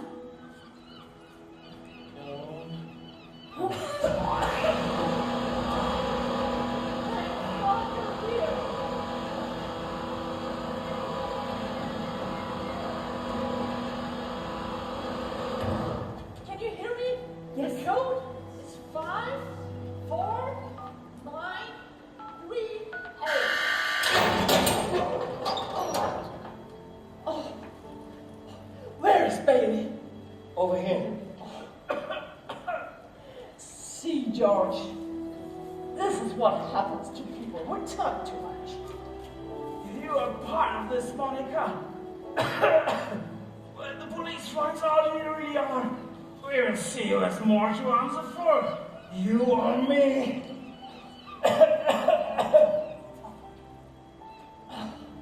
I'm sorry. But there are multiple things in play now, George. Everybody, drop your weapons, now! What the fuck? Are you crazy? We just saved your life. And I really appreciate that, believe me. But there are things I need to take care of. Do what I tell you, and nobody gets hurt, I promise. Very good.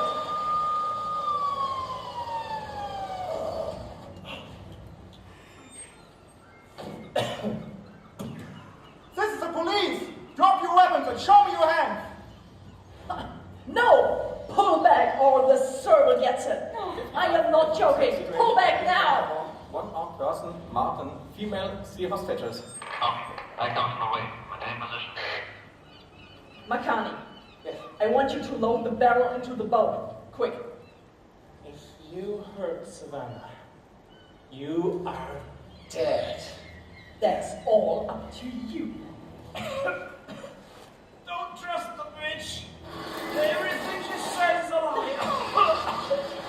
You really believe she's working for World Environment Justice? She's nothing but an industrial spy. She works for peak oil. All I wanted was clean energy for everyone, but she sabotaged my project. Monica made my seaweed turn toxic.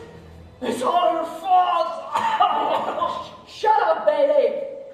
Nobody would have gotten hurt if you hadn't started shooting at innocent people. Monica, is that true? Have you really been lying to me all this time?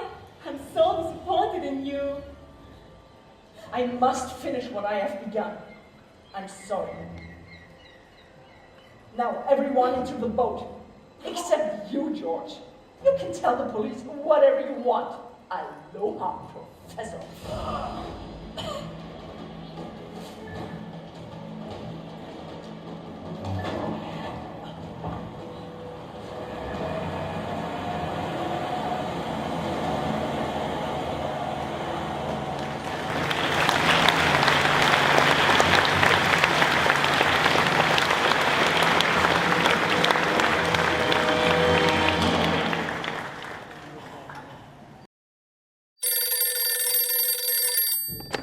Chief Alan Haywood. Officer Bennett, good morning, Chief. You wanted me to call back? Yes. I got your update about the incident in the harbor. But a few things don't add up, so I want to make sure I got this right. Sure. What do you want to know? You say you got a call around 3 a.m. that some woman by the name of Monica Rowland got kidnapped by University Professor George Bailey. That's right. The caller hung up immediately. Sounded like a prank call.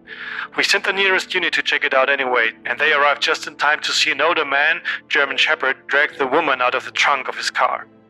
A few moments later, there was gunfire. Apparently, 2 more persons, a bat and a serval, had been waiting for them. We immediately dispatched the special response team. What the hell is this? Some sort of bizarre drug gang fight? It's hard to say. The situation is pretty complex. When the shooting stopped, our officers decided to go in and they saw the woman that came out of Bailey's trunk holding a gun to the serval's head.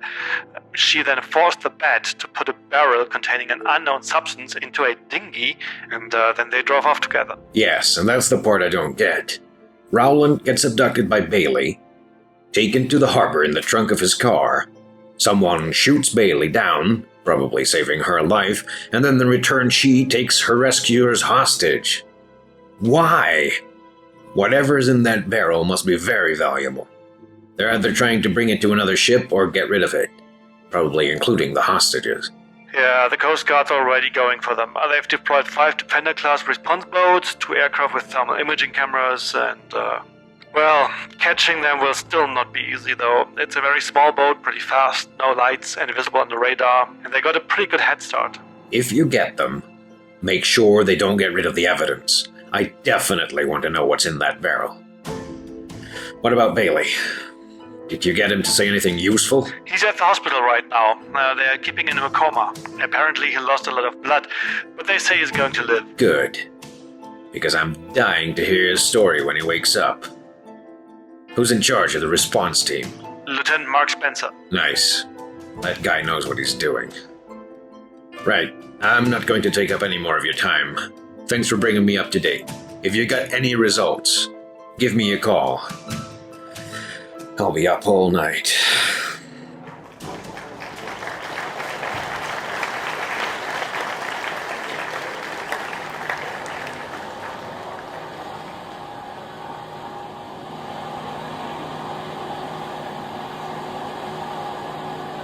Stop the boat.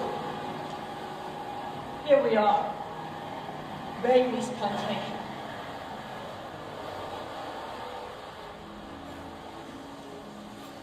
Mechanic, please open the barrel. Please? It's not like I have a choice, jeez.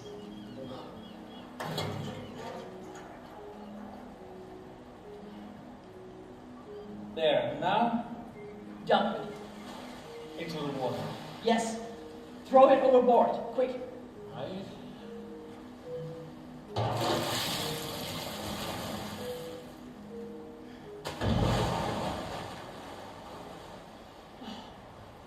Finally.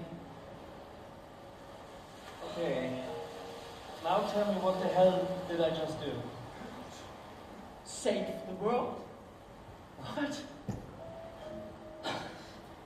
I am so sorry. I knew George was reckless, but I've never expected him to go and try and kill anyone. You were never supposed to get involved in this mess. I never wanted anybody to get hurt. It's hard to believe coming from someone pointing a gun at us. No. I had the safety on the whole time. Here, take a look for yourself. I could never hurt you, Savannah.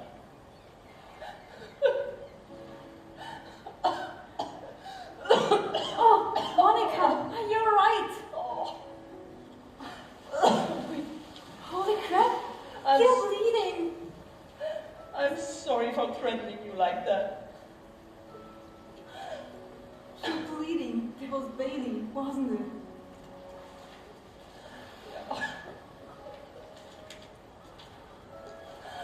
He wanted to kill you. I tried to stop him. It was very brave of you. I got exactly what I deserved. Everything Bailey said about me is true. I lied to you. I'm not one of the good guys. I really do work for Peak Oil. It was my job to sabotage Bailey. It didn't risk a disaster. We did. We made his seaweed toxic to get his patent without having to bid against our competition. Sell us all intellectual property or be held responsible for the disaster. It was blackmail, plain and simple. Why did you have to do that?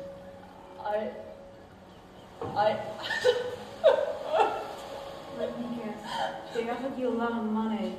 Enough to fulfill all your dreams and solve all your problems once and for all. That. And I always wanted to get back at Bailey, that stuck-up, arrogant dog. But I didn't realize how dangerous our plan would become, and how unethical. Your curiosity, the way you reject authority and make up your own mind. None of the students I've met before managed to inspire me like you did. I care about you, and that really opened my eyes. I once had ideals too, you know. Now look what I've become. A greedy old fool who has lost everything. My job, my friends, and my dignity. That's not true. I was miserable when I arrived in Hawaii. Only one person listened to my problems. She was there when I needed help, and she accepted me exactly the way I am. And that was you, Monica. Maybe you made a mistake. Well, so did I. But it doesn't make us bad people, alright? The Coast Guard will be here any minute. Then I will get what I deserve for my crimes. What about peak oil? Won't they bail you out? It wasn't your fault the plan failed. There is a ship waiting for me to pick me up just a few miles away. If I wanted, I could be on my way to some nice Caribbean island with a new passport and a six-figure paycheck in my pocket. So what are you waiting for? Are you serious? I would never be able to live with myself. No. And you think daytime is going to fix that? If I were you, I'd get the hell out of here and work to make things right. But how?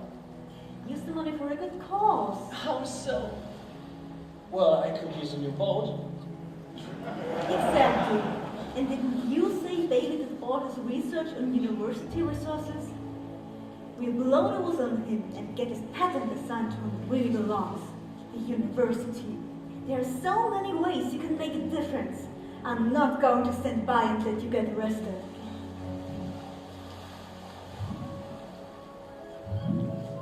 What's that? Oh, the dead seaweed is floating to the surface. The deactivation agent acts fast.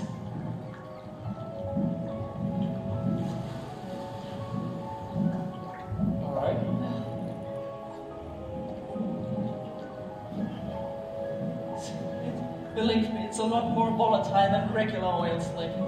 It's not nearly as dangerous. Unless somebody drops a match on it, that is.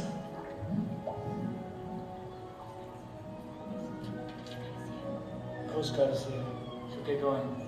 We gotta hurry. The university has a wave buoy somewhere out here. It should be big enough to stand on. If you drop us off there, I can distract the police long enough for you to escape.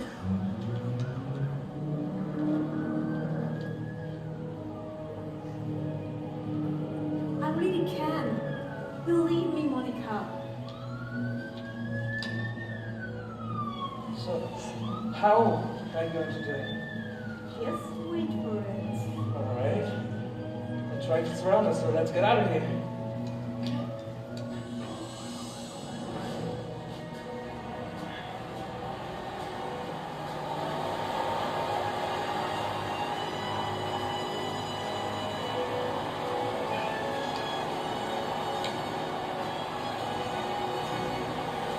There's the boy! Over there! Can you see it? Oh, yeah.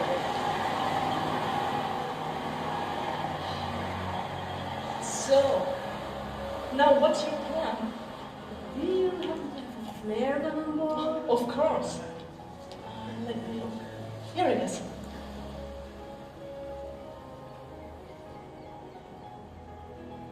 Thank you. Okay. But please, just be careful when you light it up. Or you will light this place up like a birthday cake.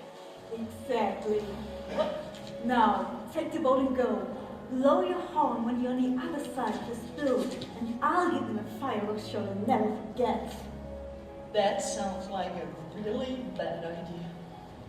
What could possibly go wrong? Worst sunburn ever? Perfect. I love you guys. care, Monica. I will miss you.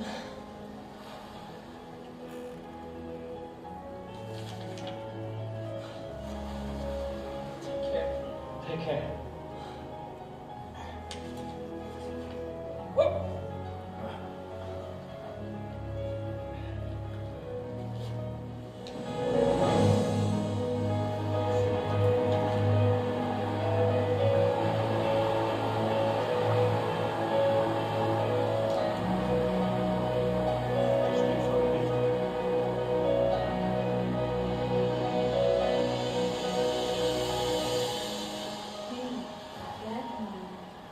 Yes, Catwoman.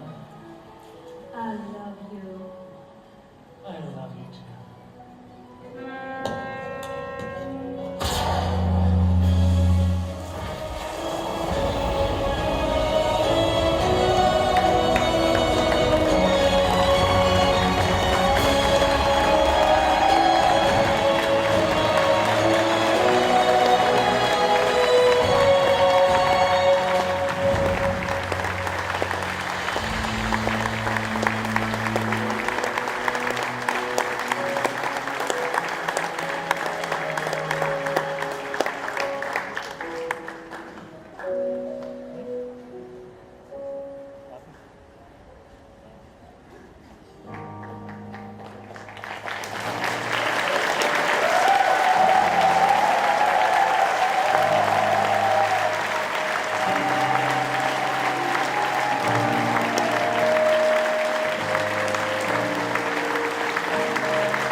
Wow.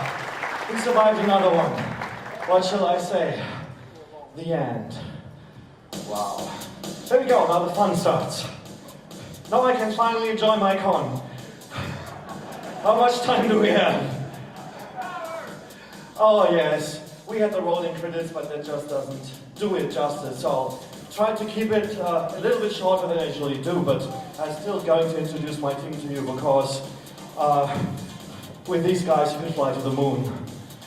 But I will just go with how they're standing here. That's Uno. He's a prop builder and a secondary puppeteer, voice actor, and he plays the thugs and does everything on the stage that needs to be moved. So, thanks a lot for that.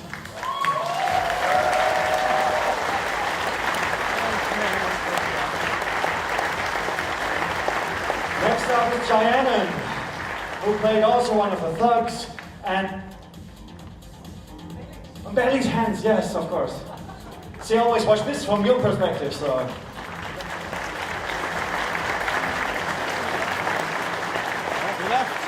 Next up, there's Orwolf. He's an assistant puppeteer and stagehand and voice actor and, well, lots of other stuff. Round of applause for Orwolf.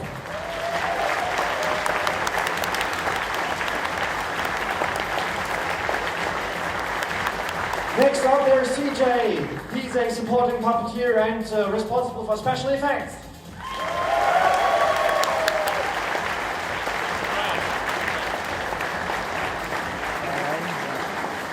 Yes, he showed the world that you actually can fill soap bubbles with helium to make them float up instead of down.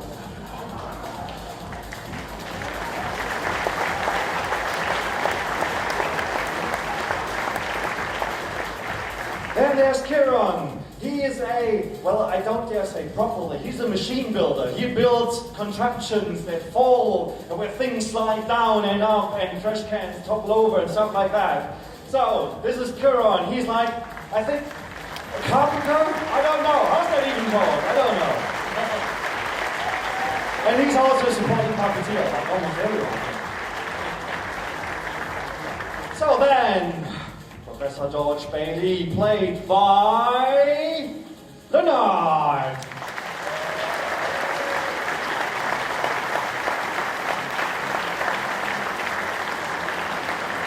And here is Tamina Rio and the beautiful Monica. Monica, rather than played by Tamina Rio. And Lisa, who is this time, for the first time, actually at the same time my backstage manager and the hand wrangler for the puppeteer. So we had to split the backstage work a little bit this time. And thank you very much for that.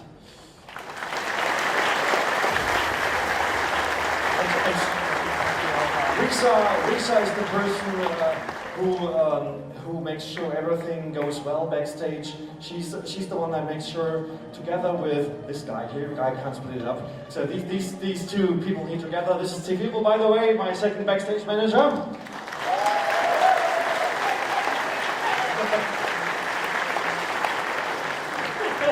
Yeah. And together they have the overview of all the props. They have the lists where which goes. They actually call the actors on stage. They call me when things start. They do everything that I can't do when I'm stuck over there. So, big round of applause for these two, and thank you so much for your hard work.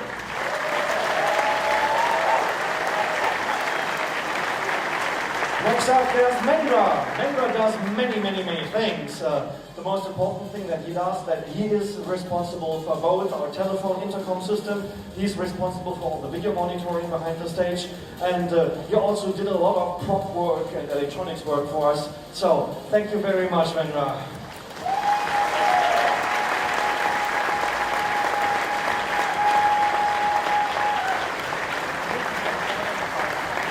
Next up, there's Fervin. Fervin is not only an assistant puppeteer, he also built the animatronics inside of the head of Makani, who can move the ears and move the eyes and everything. So, Makani built by this man here, which is Fervin.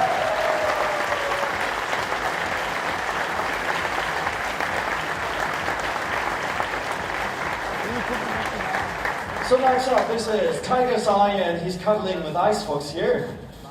And over the years, I think they have merged to be like one big gelatinous, like, puppeteering unit, I should say. This is Makani, played by Ice Fox and Tiger's Eye.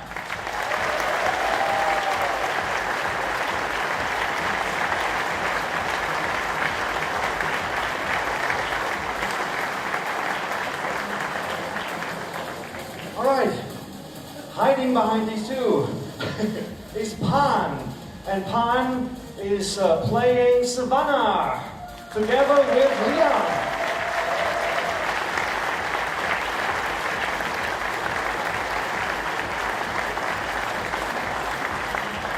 And thank you very much, because Pan had to take over this role on very short notice. Actually, after 2 out of 3 rehearsals that we have, because Pinky, who was originally supposed to play this role, just became unavailable for more or less tragic reasons. We are very, very glad that you are here and that you are actually doing well. So please come up here, Pinky. You're still part of this team, even though if you didn't play this time. So,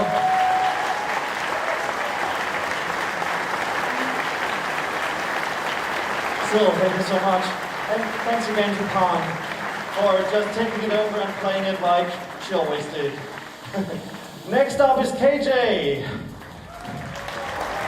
KJ is one of our supporting puppeteers, technicians, prop builder, Red's builder. Oh yes, the Red system.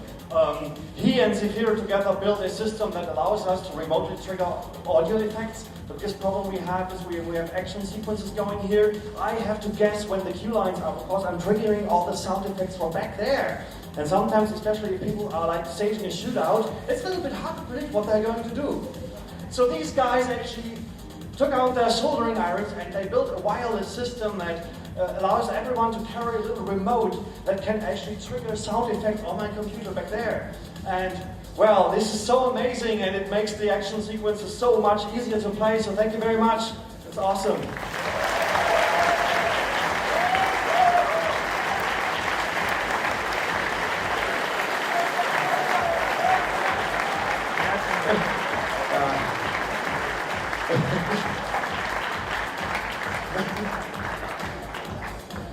Hey, they're moving! Stop confusing me. Everybody knows that my mind is always going blank when I'm going up here, so actually you have to think about, what was her name again? So next up, this is Blue Panther. He's not only the vice lead of our art show, but he's also the guy who operates the curtains and the lifts. So thank you very much.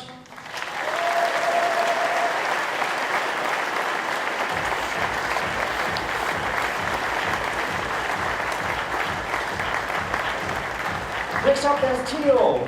Tio is a puppet builder. I prefer to call him a puppet engineer, because that's how he builds them. He built Savannah, and he built the base skeleton for Monica. He built the foxes, he built the rats. He built like literally half of our cast. So a big round of applause for our puppet builder.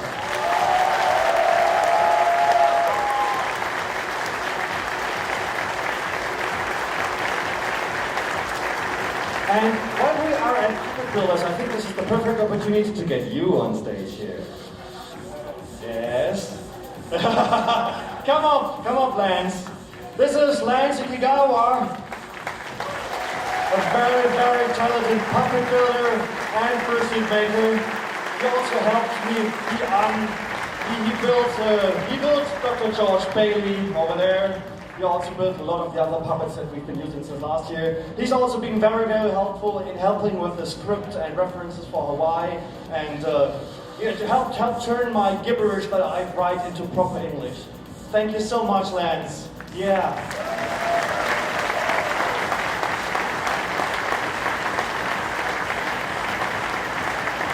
So next up are Darkwing and Isaac, our light operators and light designers.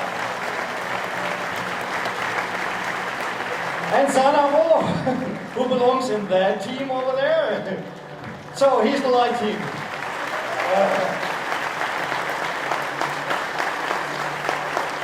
Here's Jarek, our sound engineer.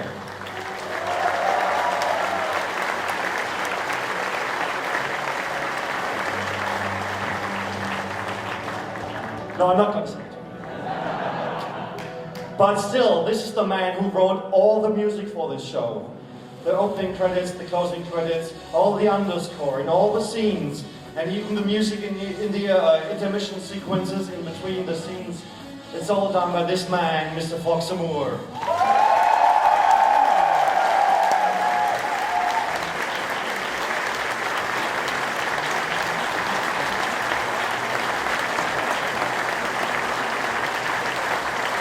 So, next up there's Quasar. I don't think he's even... This time we did list him, because he's one of those guys who kind of just sneaks in, does useful stuff, and then he's gone before you get to credit him. This time he's up with here, helping us building all this backstage. Thanks a lot, Quasar.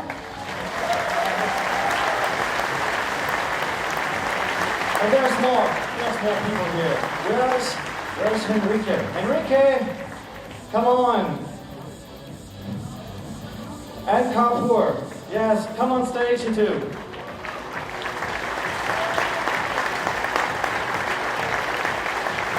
Henrique designed and built Monica in collaboration with Theo.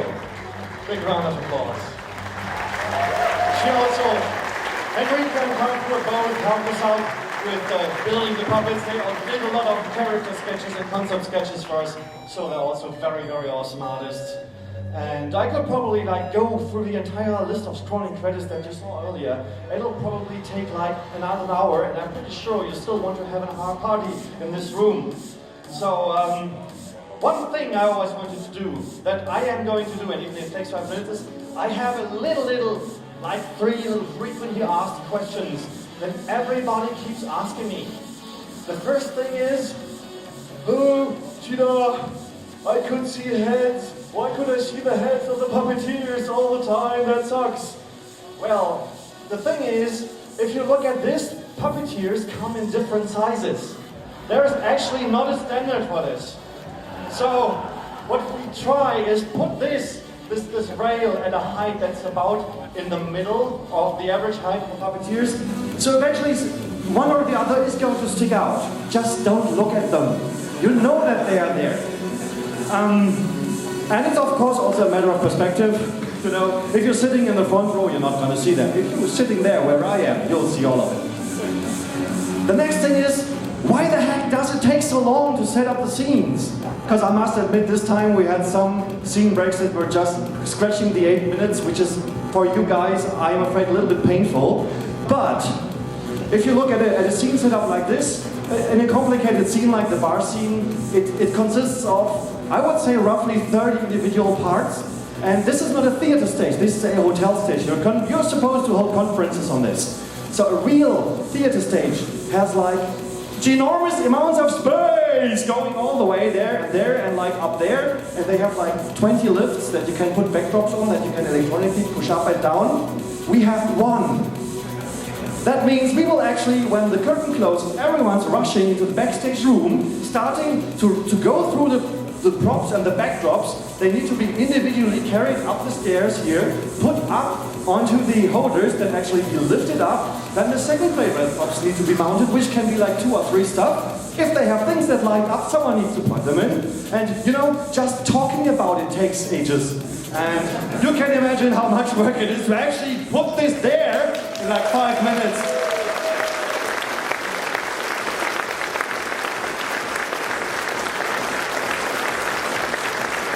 And the final question is, what about all those awful German accents? Why do you do that?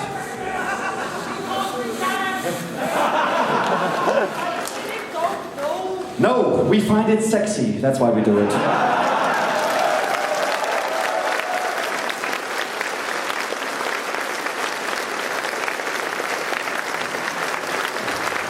Well, quite obviously, you can see it weird, but 90% of this team is German, and we're doing this in a foreign language, and it has some limitations. So, well, we apologize for the accents. We're trying to keep them as low as understandable for you as possible. All right, did I forget anything totally? Oh, yes, of course. A stupid me. We're having a first this time. Did you enjoy the music in the show? You can buy this music right now. If you leave this room, there will be a table and we are selling the CDs with a soundtrack for this show by Fox & Moore for 10 euros. And we hope you're going to enjoy them. They arrived like yesterday or so. So it's, yeah, we're glad they made it. Yes. I think that's pretty much it. So, thank you very, very, very much for coming here. Thank you very much for being our audience. We had a blast playing this. And, what are you saying, my kids? You might have a blast playing or looking at us play, but we had cramps. Well, we don't want to forget our director here, Cheetah, who is responsible for the story together with Ice Folks. So thank you very much for kicking our asses.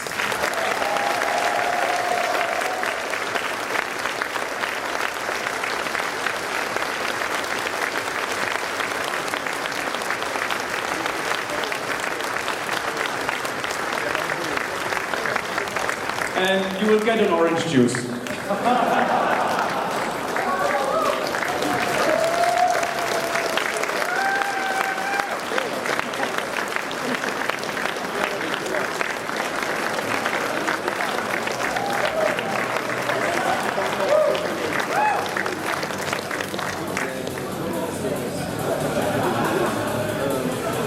I'm so wet now.